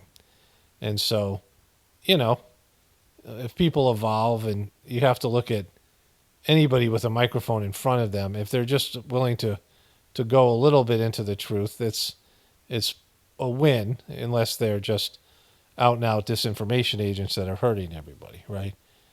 And so, I have mixed feelings about him, and he does good interviews. His interviews are better than other mainstream media interviews. But, the connections to the CIA are pretty flagrant. But anyways, let's get into this thing here. Direct experience with it. In the milieu of journalism, or just... Nope, in my bed at night, and I got attacked while I was asleep with my wife and 4 dogs in the bed and mauled.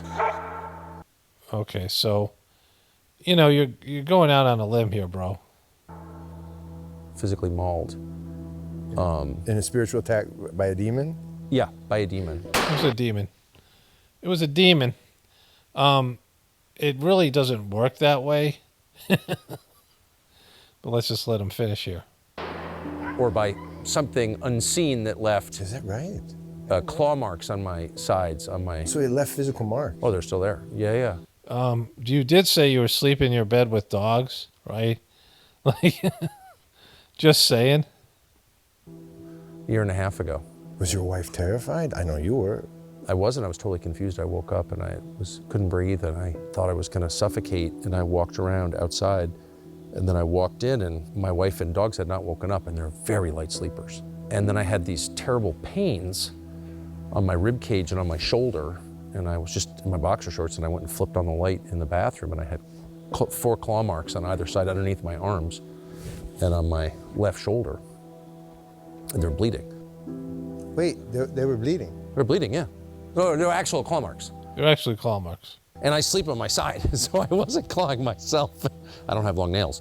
You did have dogs, right, with claws on them? And they didn't fit my hands anyway. But yeah, that happened. So I'm not... They didn't fit my hands.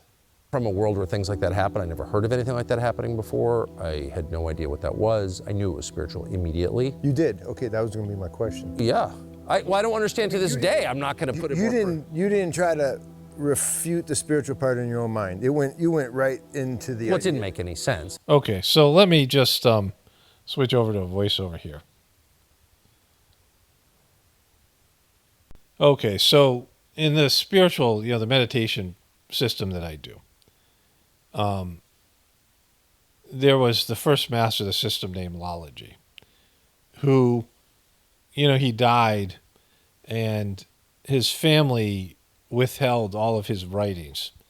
So there's just a limited amount of his writings. There's like 2 pictures of the guy.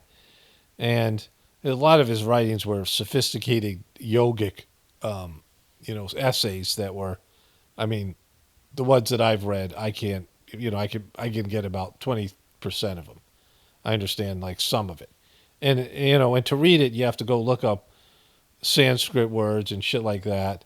I mean, it's hard to, it's a different time, a different mindset, and different level of knowledge. But one of his teachings was you shouldn't criticize people's religion because it might be all they can do. And, whatever their spiritual practice is. Because if somebody's just getting the idea of God and it's remedial and maybe they're following some kind of flim-flam situation or whatever it is, you have to watch what you say to them because they can't do something better, right? And in my belief system, and I believe this to be fact, that spirituality, which is finding the divinity within you, is superior to religion, where the religion acts as a middleman outside of you, right? And so, I talk about that here because you're on my channel, but I wouldn't go to a church or a synagogue or a mosque or, any number of these types of religions, whatever they are, and tell people that because, they are where they're supposed to be. And if they could do something better, they probably would. And maybe they will, and it's just going to take them some time in some future life or later on in this life. But me telling them that isn't going to make them do it. But they might start doubting their own thing, right? And so I don't confront or go after other people's beliefs for that very reason, because it's wrong to do that, right? It's very clear. I'm very clear on that personally, because people are where they are. And so when anybody's talking about God in any capacity, and even if it's a very remedial aspect of God, very limited, primitive religious teachings, even like the Old Testament stuff or even something else, that's where they are. And if they can rise up to something higher, they would. They would find something. There'd be a craving for it. Like I found, my meditation. I used to go to prayer meetings with my mom, and there was prayer meetings at my house with nuns and shit, Catholics, years and years ago. And I did religion. I was kind of into, I read the Bible and I was into that stuff. But then as I got older, I started to smoke pot and use drugs, and I didn't think about God for a while. And then I came back and found the Sajmarg meditation, and that was always going to happen. Like I had that in me, right? I had that, past experience and life as a, person who's seeking to connect to the divinity within them. It's part of my makeup. It's, one of the talents I have or whatever. And so, but I'm okay with it. I know people who are better. I've met lots of people who are more into it than I am, right? Everyone's on their own level. And so, I don't care if I don't look at this as being necessarily a bad thing. It's just not correct. Because if something is spiritual, it doesn't affect you physically. The spiritual happens on a spiritual plane of existence. And so to call that spirit, what he's referring to is like some sort of spiritual entity, like a demon, that was able to physically claw him while he was asleep. And the reason he's saying that is because, the motivation behind this would be because of what he's doing in the media. That he's having this transformation going against the beastly system. And because of that, he's attacked by demons, right? Because now he's a spiritual warrior for God. And the demons are trying to stop him from, talking about God and talking about truth and things. And being, kind of a, whatever you call his level of being a truther. And the problem is Trump is not a spiritual person in any way, shape, or form. And I wouldn't say that about Tucker Carlson either. Like they don't have, everyone has a relationship with God, but they're not consciously cultivating that relationship internally. And there's a lot of ego. Like they're huge ego people. No matter what they do, their egos are there. And which is, you can have a big ego and also be a spiritual person, but they're not internalizing their existence in some way, where they're looking inside and finding the divinity within them, and they're not even really devoted religious people. Like, they don't, they might be more into religion now than they were before. Tucker Carlson is, but they're not really into Christianity like some really good Christians who, you just talk to them, you can see they're really good, people who reflect well on Jesus, right? If you're thinking about bringing people to Jesus, you have to figure out not what you want to say, but what other people want to hear. And talking about being scratched on your sides by demons isn't what people want to hear, right? It isn't going to bring them to Christ. It isn't going to bring them to that religion. And again, he's a CIA shill, right? That's, that's a part of what he's doing. Like, some of it's good, and it's not my thing to assess. Everybody has to answer to God and their souls themselves, right? I cover whatever I cover here. And, I make fun of it because it's mockable. Like, if it wasn't mockable, I wouldn't mock it, right? And this is just goofy. Like, it's not, let's say this actually happened and some demon did that to him. Well, you don't want to go out and say that. Like, you're already, what they want to do is make Joe Rogan and Tucker Carlson like Alex Jones. And we're going to show you Alex Jones because he's been on Ozempic or some shit. I'll go with that next. But, they want to make him crazy. And Alex Jones gave him crazy. They want to say, everyone, look at this crazy conspiracy theorist.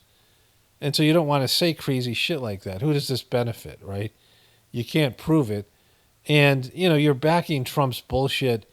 Like the same way that you're saying you're being attacked by demons, you're saying Trump is, there's these assassination attempts that were false. Like, no one tried to kill him. That was some bullshit thing, right? He didn't need to wear that bandage. Certainly that was an exaggeration.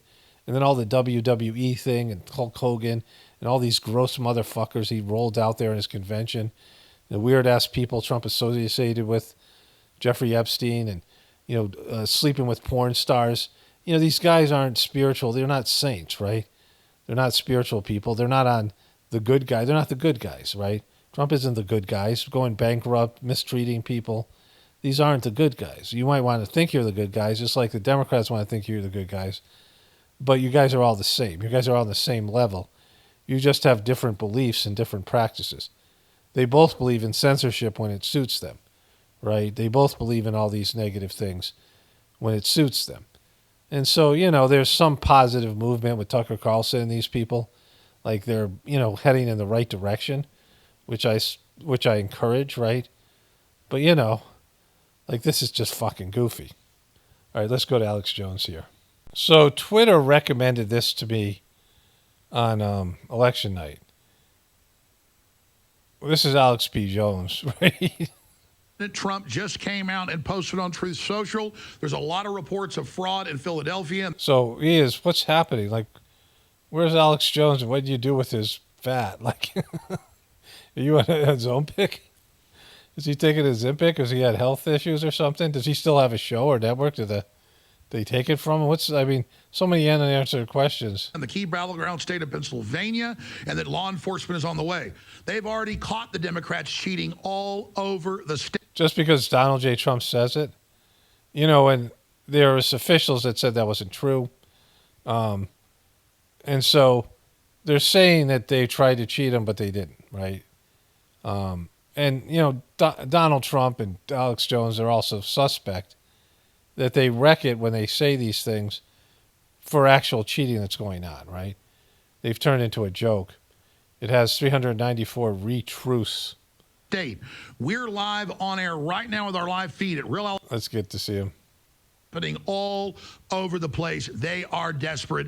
They are going crazy. But so many people are seeing through this right now. And if they do try to attempt to steal it, or if they claim that Harris has really won, nobody is going to buy it. Nobody's going to buy it this time.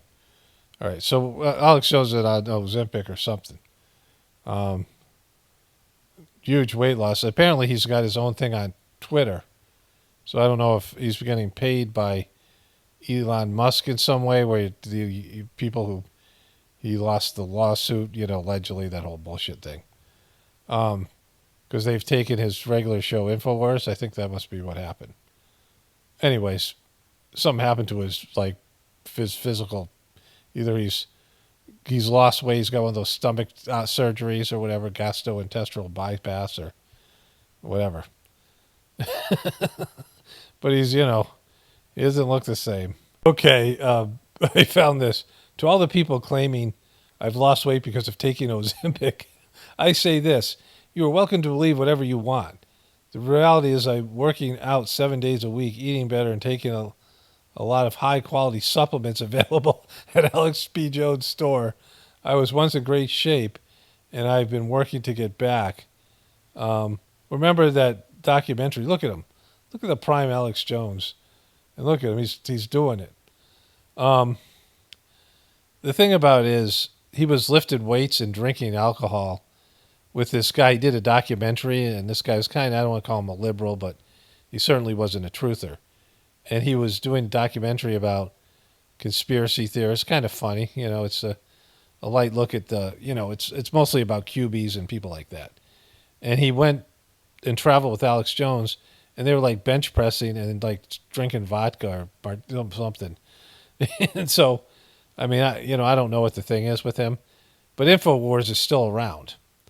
Like, I just looked it up, and they're still putting out video content. So I thought that those families, it's just the whole thing's so fucked.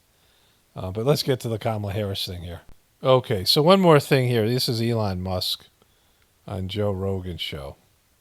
They're doing all the things that they accuse Trump of doing. Yeah. Openly. Yeah. They're both doing it. Don't pretend that Trump isn't doing it. The sheer number of hoaxes that the Democratic Party is pushing over and over again. And it's like, look, I understand like politicians are going to, exaggerate their... like when you guys push this idea that Trump, with no damage to his ear, was bleeding and he got shot in the ear and he did that. Come on. That was fake as fuck, right? And so, you want to chip everybody. And so this is the thing. Just because the Democrats are evil doesn't make these guys good. And I said the same thing before. Just because Trump's evil doesn't make you good. Like, that's the whole point of my video here. They're going to misspeak, and they'll tell occasional, untruths, whatever. That's how it is in politics. But when you have what do you mean lies? Deliberate, concerted, repeated pushing of hoaxes, you're like, wait a second, like, come on, man, this is too far. And you're supposed to be the good guys. You're supposed to be the good guys, right? You're supposed to be the good guys. You're supposed to be the good guys. There are so many things that Trump says that just are wrong and lies, and that stuff he said about those Haitians eating dogs. They're eating the dogs. Like, he just, without any knowledge, just because somebody posted on the internet and it suited his political career, he just sold out all those people. When the truth was much less, that wasn't the truth, and it wasn't anything like that, right? Just to provoke fear and these things. So it's like all you guys, they suck so bad. All right, let's get to Kamala Harris. Speaking of sucking. Okay, just a little bit more here. Of hoaxes, you're like, wait a second, like, come on, man, this is too far. And you're supposed to be the good guys. You're supposed to, and you claim to be the good guys. I'm like, exactly. You're supposed to be the progressives. Yes, the Dems are like, oh, we're the good guys. We're the honest people. No, hang on. You can't claim to be the good guys. You can't claim to be the honest people if you're deliberately pushing hoaxes that have been debunked thoroughly. Musk then went. Okay, so, this is the point of my whole video. There's no good guys, right? And so I think I'll call this, you're supposed to be the good guys, because there is no good guys.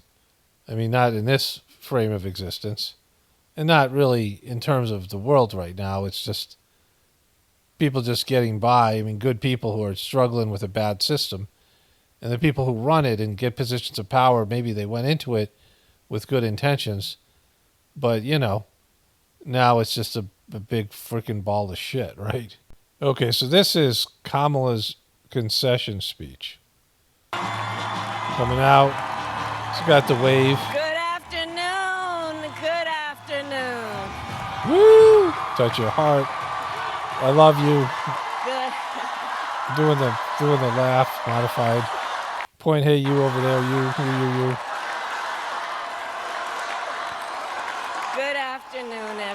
4 Good more years. afternoon. 4 more years. 4 more years. Good afternoon. Good afternoon to you. Okay, Kamala, what you got? Bring it. Thank you all. Thank you. No, thank you. Thank you. Thank you. Thank you. Thank you. So let me say, 4 more years. and I love you back. She loves you And back. I love you back. So let me say, my heart is full today. Full of what? It's My heart is full today. it's full. Full of gratitude for the My dog, I didn't know when dog was on the bed and somehow was under the covers and just moved. I was worried it was Tucker Carlson's demon. I mean, it's just completely under the covers like a little lump. trust you have placed in me, full of love for our country, and full of resolve. The outcome of this election is not what we wanted, No, we didn't want that. not what we fought for, Not what we fought for. not what we voted for. Not what we voted for. But hear me when I say, We're hearing you, sister. hear me when I say, the light of America's promise will always burn bright. Boom. What you doing? My dog is trying to get out. Come on, what's happening, buddy? It's Buddy. I know who it was. What are you doing under there?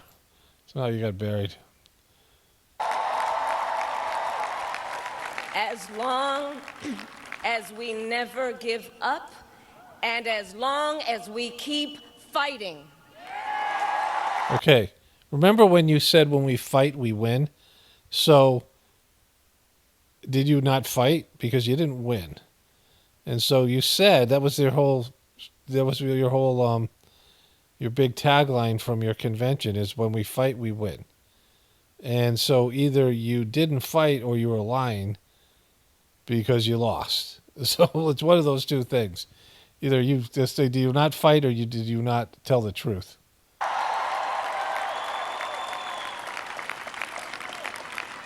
To my beloved Doug and our family, I love Dig. you so very much. Dougie Fresh. Dougie. Where's Dougie? To President Biden and Dr. Biden, thank you for your faith and support. Okay, so I got this directly from Fox News because there was people, they show people crying, they showed Doug, they showed his family. So I dislike it when they have two different feeds. And I could go tape it off the TV, but I'm not. But there was people crying in the crowd. That's what I wanted, But they're not showing you here. Support to Governor Walz and the Walz family. I know your service to our nation will continue. Yeah, but you sucks for me. You didn't help out at all. And to my extraordinary team, to the volunteers who gave so much of themselves, Yes, you guys, yes. to the poll workers and the local election officials, We lost. I thank you. I thank you all. Thank you all. Look, I am so proud of the race we ran. We ran an incredible race. It's just, we lost. That's the only thing. It would have been a better race if we actually won. And the way we ran it, Yes, we ran it with such integrity. and the way we ran it, over the 107 days of this campaign, we have been intentional about building community and building coalitions, bringing people together from every walk of life and background, Except, unfortunately, that didn't translate to the voting box. united by love of country with enthusiasm and joy in our fight for America's future. Boom, we did that. That was us. Yes. And we did it with the knowledge that we all have so much more in common than what separates us. Exactly, except voting for me. Not as many people had that in common. Now, I know folks are feeling and experiencing a range of emotions right now. Yeah, mostly joy, and you guys, it's sadness, but Those are the ranges. Like you guys are all bummed and everyone else is laughing at you. I get it. I get it. But we must accept the results of this election. Exactly. Earlier today, I spoke with President-elect Trump and congratulated him on his victory. It doesn't look like that made you happy. I also told him that we will help him and his team with their transition, and that we will engage in a peaceful transfer of power. So she just screwed him over. You know, shitting on him, right? But that's not what you're doing because you're not supposed to do that. You're not the president. You're the vice president. The vice president doesn't do that. You have nothing to do with it. You've been running away from Joe Biden and the fact that you were part of his administration. And that's, you know, now become contentious. Joe Biden's the president. Joe Biden will do the transition of power, right? Like you can't, you know, Joe Biden is the only one who could say, I'm not leaving office. I mean, what are you going to do? You're going to say you're not leaving office? Trump will be the president and J.D. Vance will be shit out of luck and you'll be the vice president? Right? Like you got to go. Like you have no choice. You're making it sound like you are the president right now and you could try to fight this result, but you can't because it was completely different than what happened with Trump, right? Trump was winning all these states and then these suspicious mail-in ballots came in and Trump, you know, his tiny little brain couldn't handle it. And he went off and made a lot of bad decisions, right? You know, based in, I mean, if you look at the 3 elections, the middle one was the anomaly. Like Trump did better in each of the 3 elections. And yet somehow Biden totally outperformed Kamala Harris and Hillary Clinton during a COVID time where mail-in ballots were used in a way that, you know, in a non-prepared way, which they were slapping this thing together. A month before they voted, Pennsylvania was still working out how they're going to do the mail-in ballots because they didn't have much time because society had been closed down. The country had been closed down because of COVID. And so that was the anomaly. And, you know, I mean, it looks like that was the election that was off, right? Woo!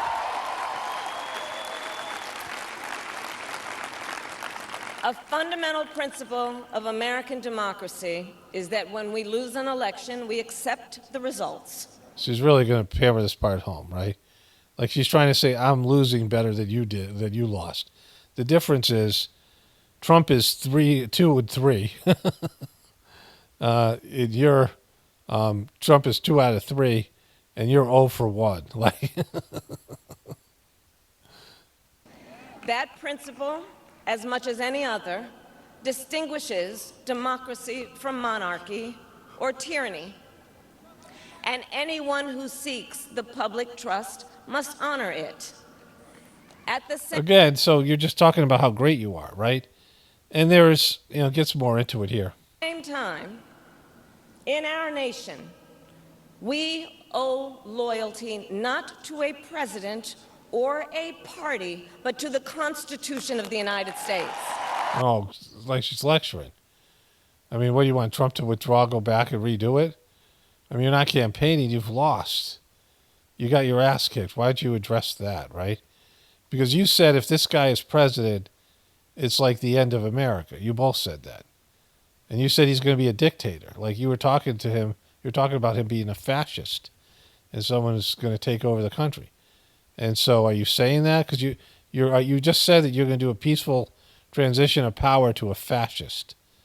That you're going to hand over the government, which is not your job. You're going to hand over the presidency to him. And there'll be a smooth transition to a guy that you're claiming is a fascist. So what are you talking about here?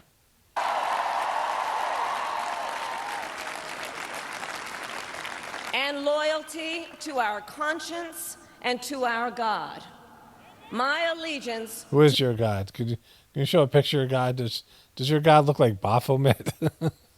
to all 3 is why I am here to say, while I concede this election, I do not concede the fight that fueled this campaign. Okay, what does that mean?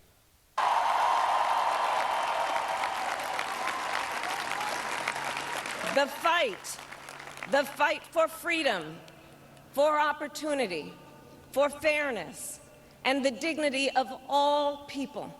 A fight for the ideals at the heart of our nation. Yeah, okay, but this is your last big moment. I mean, you're going to be Hillary Clinton. Like, you see what Hillary Clinton's been reduced to? She comes on and whines about the election every couple of years, infrequently. Nobody listens to her. Maybe she has some speaking gigs. I mean, she's got a lot more resume than you do. But I don't know what's going to happen to Kamala Harris, but you're done. No one's going to let you run again.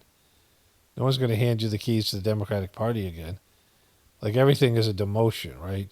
You had a shot. You had a 1 in 2 shot or whatever it is, right? I don't know what the odds were of becoming president. You had 2 ways to pass.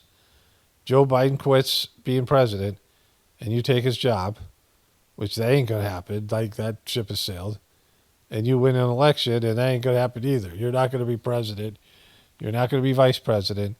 Maybe you'll be senator again. Maybe the people of California will, overlook your failure here, and you'll be possibly a senator or something like that. But you're not on the upswing. The Democratic Party's not going to you're not going to be one of their celebrities. They're going to try to hide you away, like just Debbie Wasserman Schultz and the other failures, right? The ideals that reflect America at our best. That is a fight I will never give up. I will never give that fight up. Woo! Woo, she's not going to give up that fight. Woo! I will never give up the fight for a future where Americans can pursue their dreams, ambitions, and aspirations, where the women of America have the freedom to make decisions about their own body and Boom. Kaboom. not have their government telling them what to do. Exactly. The government's not going to block you from murdering your fetus. We will never give up the fight to protect our schools and our streets from gun violence. Exactly. We're not going to give up that fight, although there's no pathway to pass any legislation. Trump has all the power now in both legislative bodies and the Supreme Court. Like, you got nothing. You're sitting there with nothing, right? And you were just a fly-by-night person. They stuck in there because your boss hired you as a protection policy against his senility, right? And your insurance plan that turned out to be an insurance plan for Trump. And America, we will never give up the fight for our democracy, for the rule of law, for equal justice, and for the sacred idea that every one of us, no matter who we are or where we start out, Is unburdened by what has been. has certain She's burdened by what has been. She's now burdened by what has happened. fundamental rights and freedoms that must be respected and upheld. Woo! Again, see, the thing about this is what I want to say about this. They don't believe in democracy. Because if they believed in democracy, they wouldn't be whining about all these things. Because they clearly think that all the Trumpers, and Joe Biden said, they're all garbage. His supporters, whatever, that's their message, are full of shit and are voting for the wrong guy. And in reality, if you walk around and you look at people, you go to Walmart, it's a good place, but any number of places. You look at people, some of the people you interact with that are on the lower half of things, lower half IQs, stupid people with low consciousness, people making bad decisions. There's people now self-medicating, alcoholics that can go vote, right? That aren't aware of anything. Their consciousness is bad. People who are really stupid, people who are really oblivious, people who are really evil. They all have the same amount of input to the system as you do. One person, one vote, right? And some of those people have more because they end up having more power, more influence and things. And that's why democracy doesn't work, because it only works if you have really great people. And so this is why I always talk about spirituality. that you need to have better people. People have to strive to be better. And then you're going to have a good government. Then you have all these things, right? But as long as people are going in a degraded, a degradation towards degradation and immorality and stupidity and idiocracy, people are getting stupider and weaker and more entitled and just everything bad. Everything's trending down. And so, of course, you're going to have candidates like this. You can't expect greatness when, where's the greatness in you? Where's the greatness that would, why do you deserve a good leader or a great leader? Well, you don't, right? Nobody does. And so that's the situation here. So democracy, it doesn't work. And, and the other thing about democracy is that at some point, the politicians realize if you tell people what they want to hear and make promises you can't keep, then you're going to be put into power. And then the lobbying groups, the financial institutions realize, well, if we buy these politicians, they'll pass laws and, we can own a politician and they'll allow us to commit crimes and, and rig the game against the American people and, whatever it is, right? Whatever country. And that's what happens. And that's what's happened here. And so democracy is completely compromisable. There's so many different ways to compromise it through, just pandering to people and lying to them, to out and out bribery and, just all of these things. And so, people don't make the best decisions because they're making bad decisions every moment about the food they're eating, all the bad choices. There are people that they're just a walking bad choice and then they're voting, right? So democracy doesn't work, and you guys all know it. You just won't say it, right? Because you all are trying to manipulate the system and also cheat and rig the system in various ways. They're all trying to cheat and rig the outcome, and lying and deception is a big part of that. And so, it's just silly. You're talking down to these people because deep down, you know the truth, but the people that are following you think that Trumpers are evil, and they just got this wrong. And at the end of the day, they don't get it wrong because, whatever the way that the system has been compromised, they're still voting. And the American people chose, because that's how democracy works, and whatever they chose and whatever reason they chose it, it's a democratic, it's a democratic process, right? And we will continue to wage this fight. Okay, and what? What platform do you have? You're going to have a blog? You're going to have a podcast? How are you going to wage this fight? You're not the head of the Democratic Party anymore. The Democratic Party is in shambles. You have excuses and you have blame and you have whatever bullshit there is. But America expects winners. And you lost. And you have nothing before that. This 3 months of Kamala Harris is the greatest candidate of all time, and her resume is impeccable. And she is such a great character, and she's just the best. That's all gone. That bullshit's gone. And now no one's going to talk about it. When Trump becomes president, there'll be other Democratic leaders to emerge. It's not going to be you. You're not going to be out there giving interviews of why Trump sucks and what to do about it. The media will do that, right? But what are you going to do? How are you going to fight anything? Where are you going to fight it from? In the voting booth. In the voting booth? You think you're running again? In the courts and in the public square. And we will also... Okay, exactly where's the public square and how does that work? Give me an example of a public square and how you'll be fighting the good fight against Trump. You can see in losing the election, but you're not realizing what you lost. That's what you should be doing because, winning and losing is everything in elections, right? And you should be looking at, the Democratic Party is going to be looking at why they lost. Hollywood bullshit. People don't want to hear from celebrities anymore. You try to embrace celebrities, and that was a mistake that backfired, right? The majority of people don't like any particular celebrity. They have fans, but most people don't like them. There's not all that many celebrities that are universally loved, and no one wants to hear about their bullshit political views anymore. You embrace liberalism. You had that clip of you saying that you were going to have the taxpayers pay for the transition of transgender prisoners, which backfired immensely, things like that.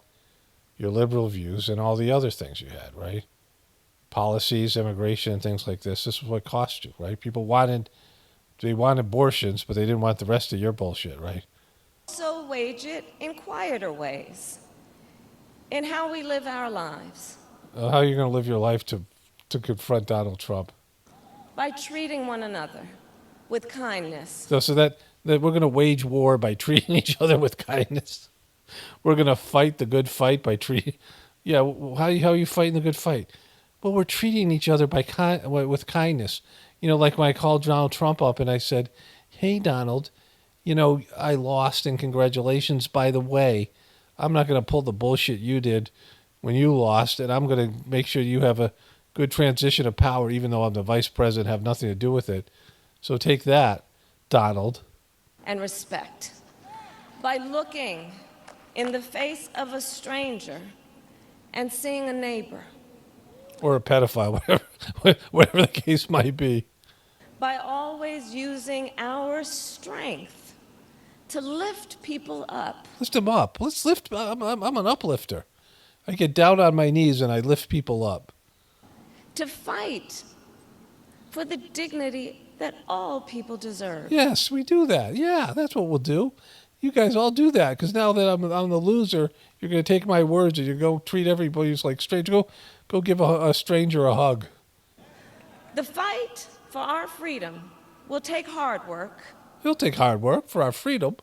Our freedom isn't just going to fight for itself. But like I always say, we like hard work. Yeah, we do. Hard work is good work. Hard work can be joyful work. Exactly. Boom.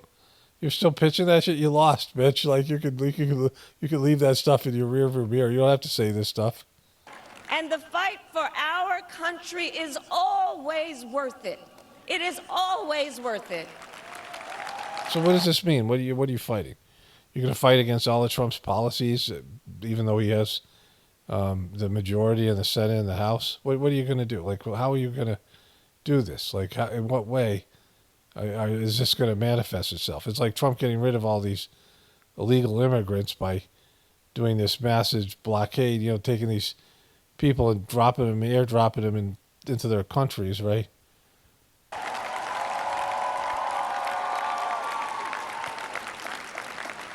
To the young people who are watching, it is... Woo! I love you, I love you back. Yeah, you guys love me. To the young people who are watching, it is okay to feel sad and disappointed. It's okay. So this was where I would like to show the crowd, because the part I was watching on TV was great because there's all these people crying. But please know it's going to be okay. It's going to be okay because Donald Trump wasn't the piece of shit that I said he was.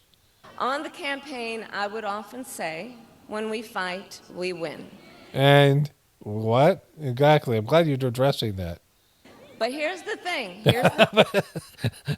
But here's the thing about that. Sometimes the fight takes a while. That doesn't mean we won't win. That doesn't mean we won't win. No, winning is winning. Like it's measured in contest, right? You put your ideas up there, and Donald Trump put his ideas up there, and he put some fucked up ideas, and he has some fucked up things he's done in the past, and so do you. And so you put your ideas up there, and you put your record and Joe Biden's record up there, and he put his record up there, and the people chose him. You lost, he won. And it was about those ideas and beliefs that were on trial here. It was about the way you went about things. It was about Trump being, a horrible person, but being a genuine, sincere, horrible person, and you being some fake person that was constructed by your handlers and by these political talking points and bullshit bumper sticker things you said, like when we fight, we win. That's just a bumper sticker. That's not true. Lots of times people fight and they lose. Have you ever seen a war? One side is fighting and the other side's fighting, and somebody gets their ass kicked, right?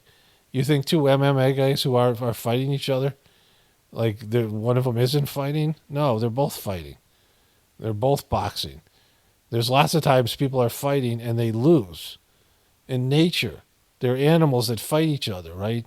Battling for the right to mate or whatever it is, right? battling for territory, and somebody wins and somebody loses. There's a pecking order. You don't think that, like, these cockfights, these rooster fights and things like this, there's a winner and a loser. The important thing is don't ever give up.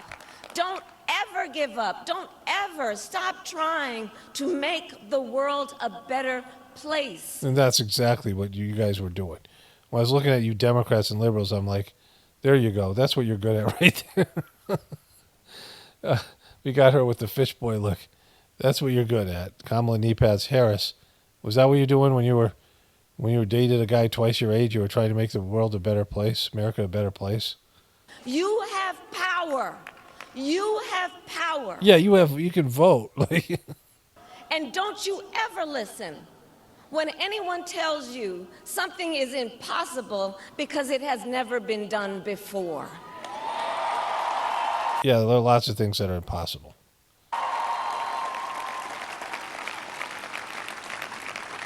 You have the capacity to do extraordinary good in the world. You just won't win elections with your beliefs and my beliefs. And so to everyone who is watching, do not despair. Do not despair. You don't have the guy who has dictator type of personality and that's a fascist, even though I said those things. This is not a time to throw up our hands. This is a time to roll up our sleeves. Boom. Yeah, good. Another bumper sticker line. This is a time to organize, to mobilize, and to stay engaged for the sake of freedom and justice and the future that we all know we can build together. Look, many of you know I started out as a prosecutor, and throughout my career... Did you? Why'd you do that? Why did you ever get into that? What did you say to people who came when you were talking to the victim? What did you say? Did you ask them which party they were part of? I saw people at some of the worst times in their lives. People who had suffered great harm and great pain, and yet found within themselves the strength and the courage and the resolve to take the stand, to take a stand, to fight for justice, to fight for themselves. They were amazing people, these victims. To fight for others. So let their courage be our inspiration. Exactly. They're those guys, those people, those imaginary fucking people that don't exist that I just made up. Let be inspiration for you guys hearing about some people you don't know I just told you about. Let their determination be our charge. Exactly. That you guys can be totally motivated now. This is inspirational for you. And I'll close with this. Thank God. There's an adage an historian once called a law of history. Whoa, what is it? Tell me about this bumper sticker lady. True of every society across the ages. The adage is, only when it is dark enough can you see the stars. Boom. Kaboom. Exactly. And only when it's light enough can you see the sun, which is the giver of life on planet Earth. I know many people feel like we are entering a dark time. Yeah, well, because you said that was going to happen if you didn't win, because kind of like, that's on you. Because you perpetrated that idea, like both of you guys did. So either way, half the people were going to think we're entering a dark time, because that's the way you guys both campaigned. But for the benefit of us all, I hope that is not the case. But here's the thing, America, if it is, let us fill the sky with the light of a brilliant, brilliant billion of stars. Okay, there's not a billion Americans, so who are you talking about? I mean, like what about the Trumpers? Are the MAGA people stars? Are they going to fill the sky? I mean, you oversold that. Like, you should have said maybe 100 million stars. Like, how many votes did you actually get? So whatever that number is, like, you should have went with that number. Woo! The light the light of optimism, Boom. She's such an optimistic person. of faith, Of faith, have faith that you'll win the election. of truth, Telling the truth, you're a real truther. and service. And you're a real service. Like she's served so many men before. Woo! Come on. I delivered it. HU. And may She said HU, but it sounded like something else. that work guide us, even in the face of setbacks, toward the extraordinary promise of the United States of America. I thank you all. May God bless you, and may God, bless the United States of America. I thank you all. And the troops. And what about the troops? You left out the troops. Okay.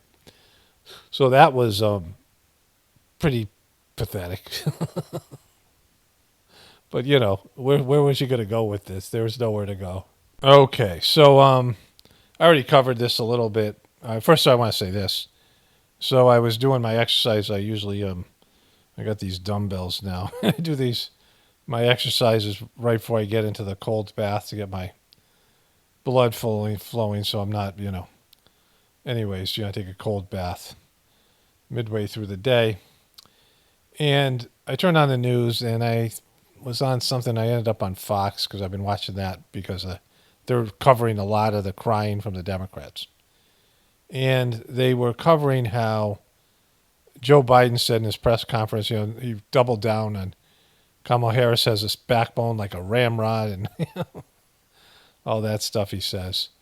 And he said everything's going to be okay. And then in the White House press secretary, which I'll cover this stuff in, I'll cover both Biden's speech and then this press secretary exchange.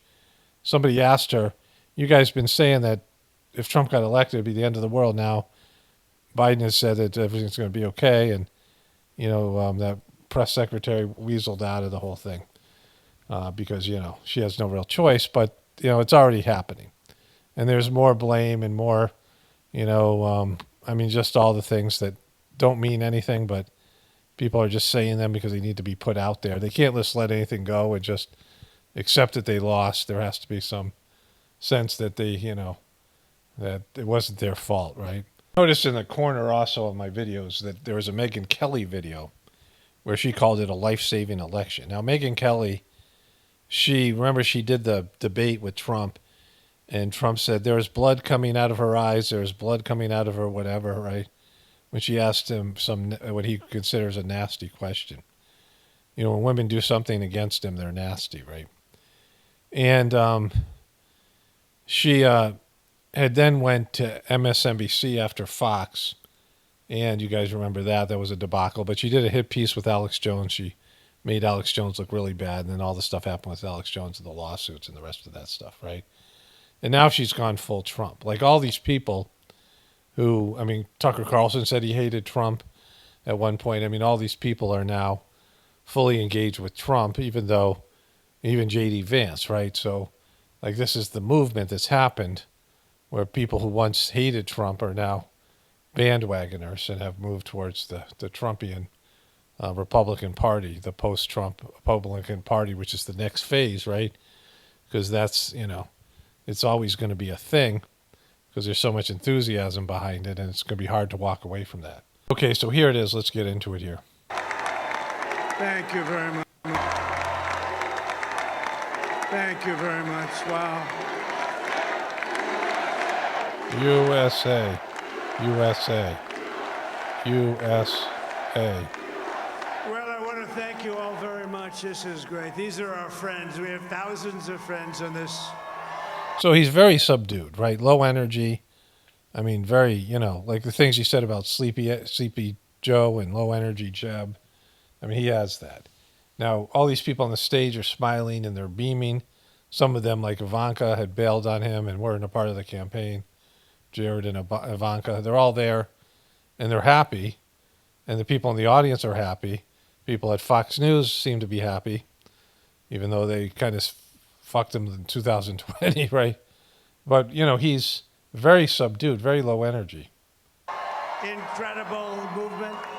This was a movement like nobody's ever seen before. And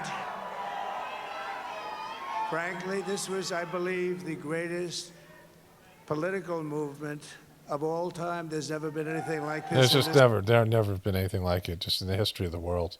It's the greatest one. You know, I'm the guy in charge of it, so, you know, I'm not saying it's me, but, you know, it's kind of me. This country and maybe beyond. And now it's going to reach a new level of importance because we're going to help our country heal. We're going to help our country heal. We're healers. I'm a healer. You're a healer. We're all going to heal. You know, the Democrats are crying right now, but we're going to heal the shit out of them. You know, like a country that needs help, and it needs help very badly. Needs help so badly. We're going to fix our borders. We're going to fix everything about our country. And we made history for a reason tonight, and the reason is going to be just that.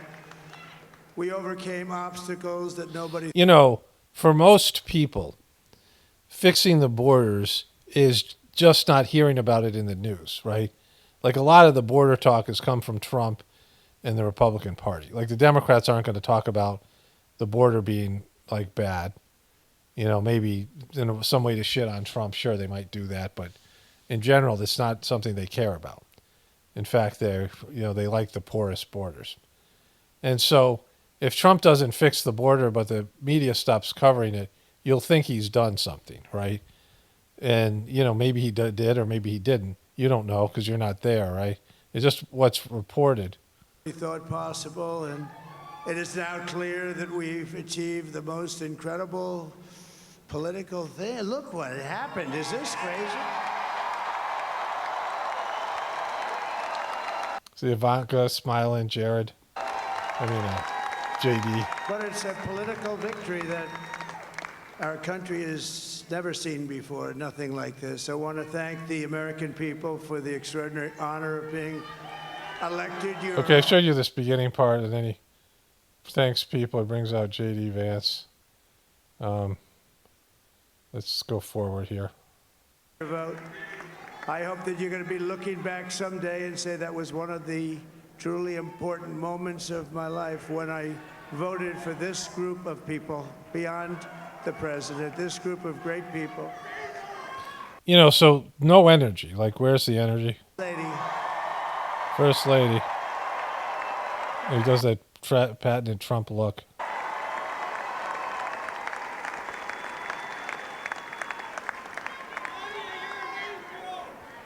Who has the #1 best-selling book in the country. Can you believe that? Can you believe that? I mean, she's the greatest first lady. I'm going to give her a hug. She's finally talking to me again after the Stormy Daniels. She even gave me a little kiss there. Because she's first lady again. And, no, you know, she's still pissed about Stormy. Works very hard to help people. So I just want to thank her. But I want to thank my whole family, my amazing children, and they are amazing children. Now, we all think our children are amazing. Everybody here thinks their children are amazing. But there they are, right? Look at these goals. And so J.D. Vance gets up there. We saw that. Thing called special. We have to make it so. We're going to make this so great. Let's go back to that part. Great 4 years, and we're going to turn our country around, make it something very special. It lost that little... Look at this. What's up with this guy, Barron? It lost that little thing called special. We have to make it so. That little thing called special. It should be a song, Trump. Make this so great. It's the greatest country and potentially the greatest country in the world by far. And right now, we're going to just work very hard to get all of that back. Just got to get it back. It wasn't great, and it wasn't now. I don't know. Or is it great now? Was it? We're going to make it great again. I don't know. Something like that. We're going to make it the best it's ever been. We can do that. So just low energy. This is a low energy Trump here. I mean, there's no screaming and there's no enthusiasm. He's kind of struggling to find his words. Crash into the gantry. And I said, oh, no. And I said, do me a favor. Do you mind holding for a couple of minutes? I want to see this. I thought it was a space age movie or something. I put the phone down. bad part, I didn't pick it up for 45 minutes, and he was holding. But this spaceship came down, and I saw those engines firing, and it looked like it was over. It was going to smash, and then... They put her, she was in charge of the RNC, right, Laura Trump? Move forward here. Comes after you. What you've seen over the last several years, this is what it looks like. So there's a difference. See, look at Dana White's energy here, right? He's pumped up. Couldn't stop him. He keeps going forward. He doesn't quit. He's the most resilient, hard-working man I've ever met in my life. His family are incredible people. This is karma, ladies and gentlemen. He deserves this. They deserve it. Woo! Woo! Bobby, stay away from the liquid gold. Other than that, go have a good time, Bobby. Bobby, so let's go back to this here. Healthy again.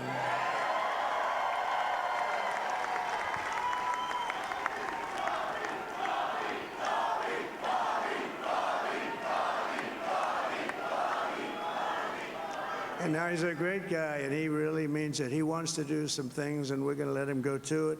I just said, but, Bobby, leave the oil to me.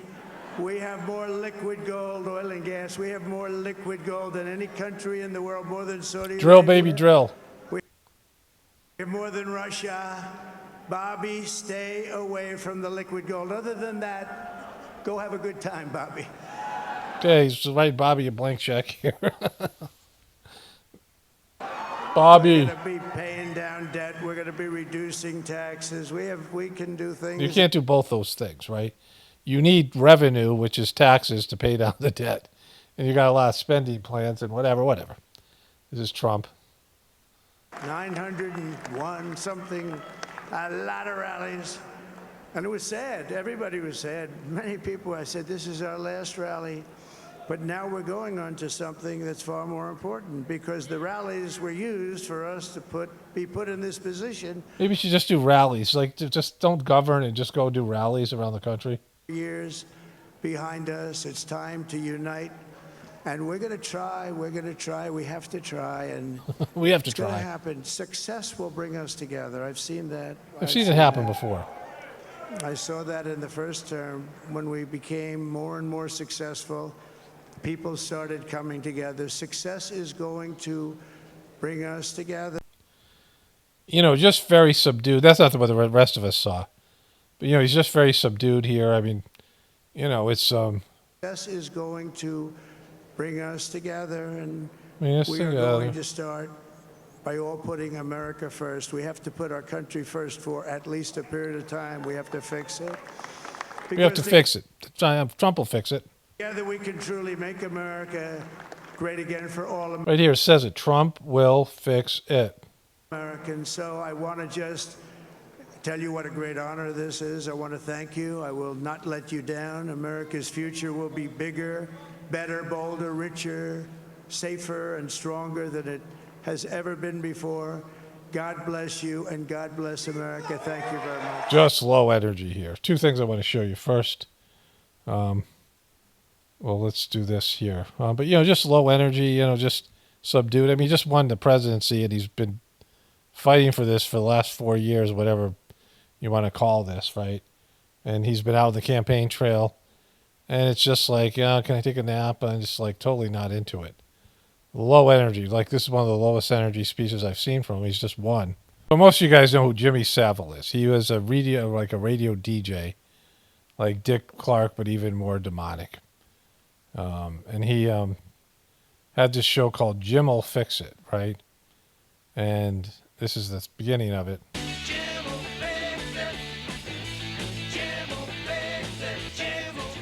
So he was a pedo, right? He had like at least something like 500 victims. He was, you know, having sex with corpses, good friends with Prince Charles. I've covered him quite a bit, right? He had the show, and these kids, you know, where the guy just oozes creepiness. Okay, so I shot this part of the video already, and I just sort of brushed it off. And so I'm coming back to redo it because, and I showed it to my wife, and it's just so bizarre, right? But here. Now then, dear Jimmy, my ambition is to do a Mauritian dance in a grass skirt whilst my friend plays the music or build a brick wall. Emma Lawson and Okay, so why would it? Well, let me show you what this looks like. Alison Bush, both aged 10. Now, we didn't quite know whether she wanted to build a brick wall and play the music and dance in a grass skirt, so we got them all together and we fixed it all at the same time. And here We they are. fixed it all. If you fixed this, right? So look at this guy's hair. This is the most prolific pedophile of the modern age, right? This guy has hundreds of victims that we know about, and all these people, these grown adults, came forward after he died. Like, no one said anything while he was still alive because he was accused of being some kind of grand witch or wizard, connections to Freemasonic stuff and all this stuff, right? Like Illuminati kind of stuff. He had access to the royal family like nobody else. He could just walk into Buckingham Palace, right? Like, didn't have to go through security, any of these things, right? He was, you know, whatever he was, right, in terms of some kind of a demonic figure. And this is what these girls claim they wanted to do on his show. Ah, fabulous, fabulous, fabulous.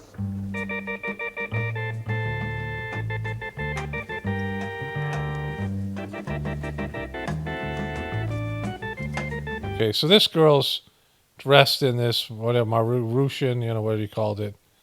I guess it's some kind of island, you know, some kind of, looks like a Hawaiian skirt. So you think it's, this girl wanted to dress up in almost no clothing and do a dance she obviously knows nothing about in front of some pedophile? Do you think this is her fantasy or his? Or this girl wanted to build a brick wall? That's her goal as a 10-year-old girl. These girls, this is their fantasy. This is what they ask for. They get a chance to do anything they want. They write a letter asking to do this. Do you think this is something the 10-year-old girl would want to do, or a pedophile would want 10-year-old girls to do, right?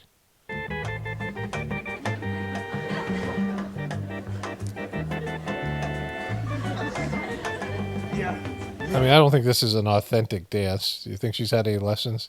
She knows anything about it before she showed up at the show? I mean, just like totally creepy. And then Jimmy Fix-It comes out here.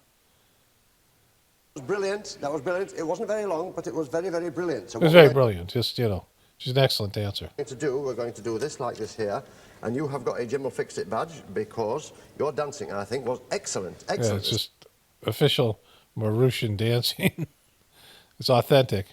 Especially when you carried that brick. I was hoping that you weren't going to drop that brick on your toes. And that one's there for you because I think you're the nicest bricklayer I've ever seen in my entire life. Don't you think so, ladies and gentlemen? Look at this guy, right? Just the worst, creepiest, weird piece of shit. This guy's a real weird, creepy piece of shit. There's a movie, let me see if I can find it. I watched it years ago. Okay, so Jimmy Savile grew up in a mining town where he was the seventh son, right? Which in ancient folklore meant you were born with magical powers which could be used for good or bad. And so... magical powers. This is a video called Was Jimmy Savile a Wizard? His co-worker. He was born in Halloween in 1926. He was a seventh son. Co-workers suspected he was a witch, right? Suspected he was a witch. As a Bevan boy, Jimmy Savile's fellow miners thought Jimmy Savile was a witch. He was a Bevan boy. Now then, nobody but nobody ever did 8 hours down a pit and came back as immaculate as the set-off with white shirt and everything like that. They were quite convinced I was a witch. There's Alan Alda. If you go to South Kirby now, you'll get some of the old miners when you say, Jimmy Savile's done well, hasn't he? Ah, and he'll look around and he'll say, he's not what you think you know. Yeah, we look at him, he's totally what you think, right? The forces of darkness are at work there. So, you know, like he's admitting on all these things, and after he died, all this information came out, right? I'll show you some of the images. I got a whole bunch of images when I switch over to the voiceover at the end of this thing.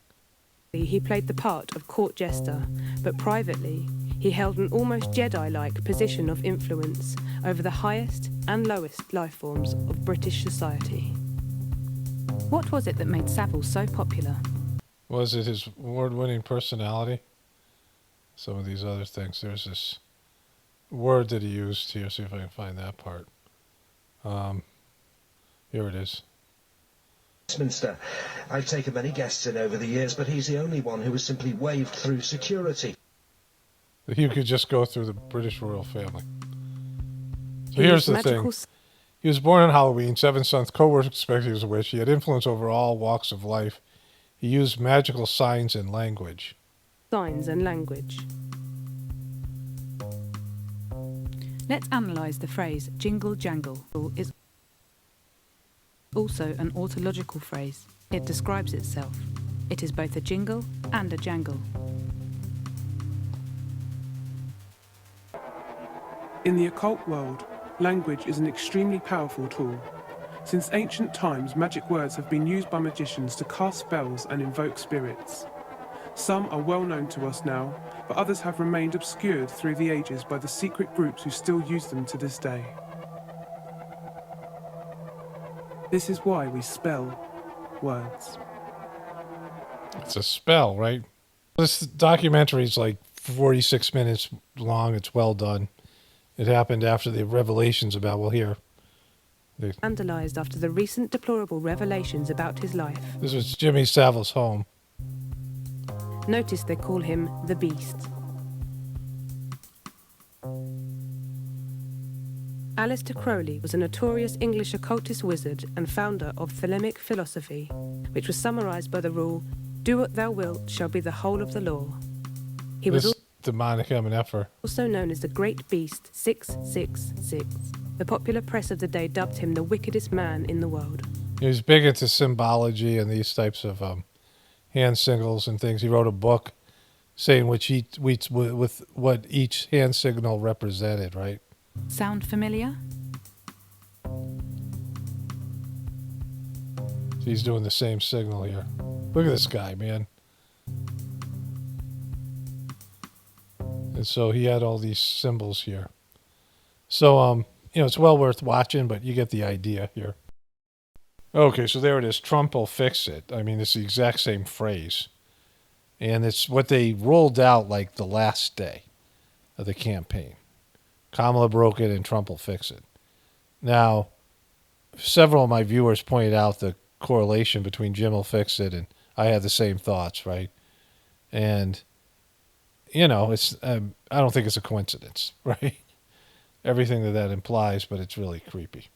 I used to do all picture videos. Some of you guys will remember that years and years ago. I had less technical, I was less technically, more technically challenged and less, I didn't have the the various apps and things that I do now. In terms of screen capture, screen flow, I didn't have a Mac. And I had various files, and I have to remember where I put things. Like Jimmy Savile, I have various files where he could be. But he's in the one called Human Sacrifice, which is a pretty big file filled with all this stuff related to human sacrifice. And Jimmy Savile is a real creep. And so I just want to wrap this thing up here. There's a theme here. These pictures are all part of that. There's a theme here that I'm going to be covering now for a while. Like, this is post-election stuff now, right? And I know I'll be covering this because I already talked about the Biden speech and the exchange with the press secretary. But we all know what was said, right? They both said, and Joe Biden said, we're fighting for the soul of America. This was extreme language. But the problem is, they dismiss Trump as being a legitimate source. But, lots of people listen to him and believe him. And as a leader, you can never be saying this is the end, right? Like if this thing happens, as somebody who has a vested interest in the outcome, that you want to win and you don't want the other person to win. And if you say as a politician, if this person's elected, it's the end of America as we now know it, then you can't really walk that back. But you can't stick with that, right? Once that outcome happens, you're supposed to inspire hope. You're not supposed to put this doomsday message out there. Like, you just can't do that. I mean, Trump was willing to do that, and his followers were willing to do that. But, some part of them has to know you still have to go to work tomorrow. I mean, I say this all the time. People call me black-pilled, but it's a part of the Sajmarg teachings and everything that we're seeing out in the world, that systems collapse, societies collapse, empires collapse, right? And it looks like we're in that stage. I mean, eventually the American empire will collapse. There are land masses all around the world that have runes on them, and they used to be known as another name, right? I mean, Israel used to be Palestine. That's an example. Where's Palestine now? Well, I mean, there's kind of something called Palestine that's, a little bit in the West Bank, a little bit in the Gaza Strip. Those things will disappear sometime in the future, and Palestine will no longer exist. There's all these countries that used to be named something. Russia. I mean, Russia was a much different and bigger country, and now it is broken up, and the name of the country changes, right? And so the land stays the same relatively. I mean, sometimes the tectonic plates shift, but, for the most part, it stays the same. And yet the names change. And so, but, these civilizations collapse, and America's going to collapse. It's probably going to be sooner than later, but that doesn't mean you panic and, you can prepare for what's happening, but until it happens, it hasn't happened. And there are warning signs, and there are signs happening now, and how long they're going to go on for is a different story. But people have to be practical as well. And even if you knew a meteor was going to hit the planet in 2 weeks, you have 2 weeks, right? You still have now until it's happened. You still can do whatever you can use those 2 weeks any way you choose. And so, there's that. But in terms of politicians and a system that's ready to collapse, an economy that's built on perception, they don't want to talk about the debt, or they don't want to talk about how they can't fix a lot of these things. Trump can't fix Social Security, and Kamala didn't break it, right? And so he can't fix Medicare or, the national debt, and he broke it as much as Biden did, right? So all these things. But, at some point the system's going to collapse, like I said, but they can't say it. And so they're boxed in because they rolled out this rhetoric, and now they have to kind of walk it back, and, they look like hypocrites, right? No, that was just what we said before the election, like Trump said about locking up Hillary. And that's what sucks about politicians and politics, is they say one thing before the election and something else afterwards. And usually the something else afterwards is what you don't want to hear, right? So anyways, let's wrap this one up here, and I'll get into this more tomorrow. I guess this next video will come out on Saturday. Only spirituality will save this world. It's Paul Romano, definitely pointing for the apocalypse and the ascension. Everyone have a blessed day and be grateful.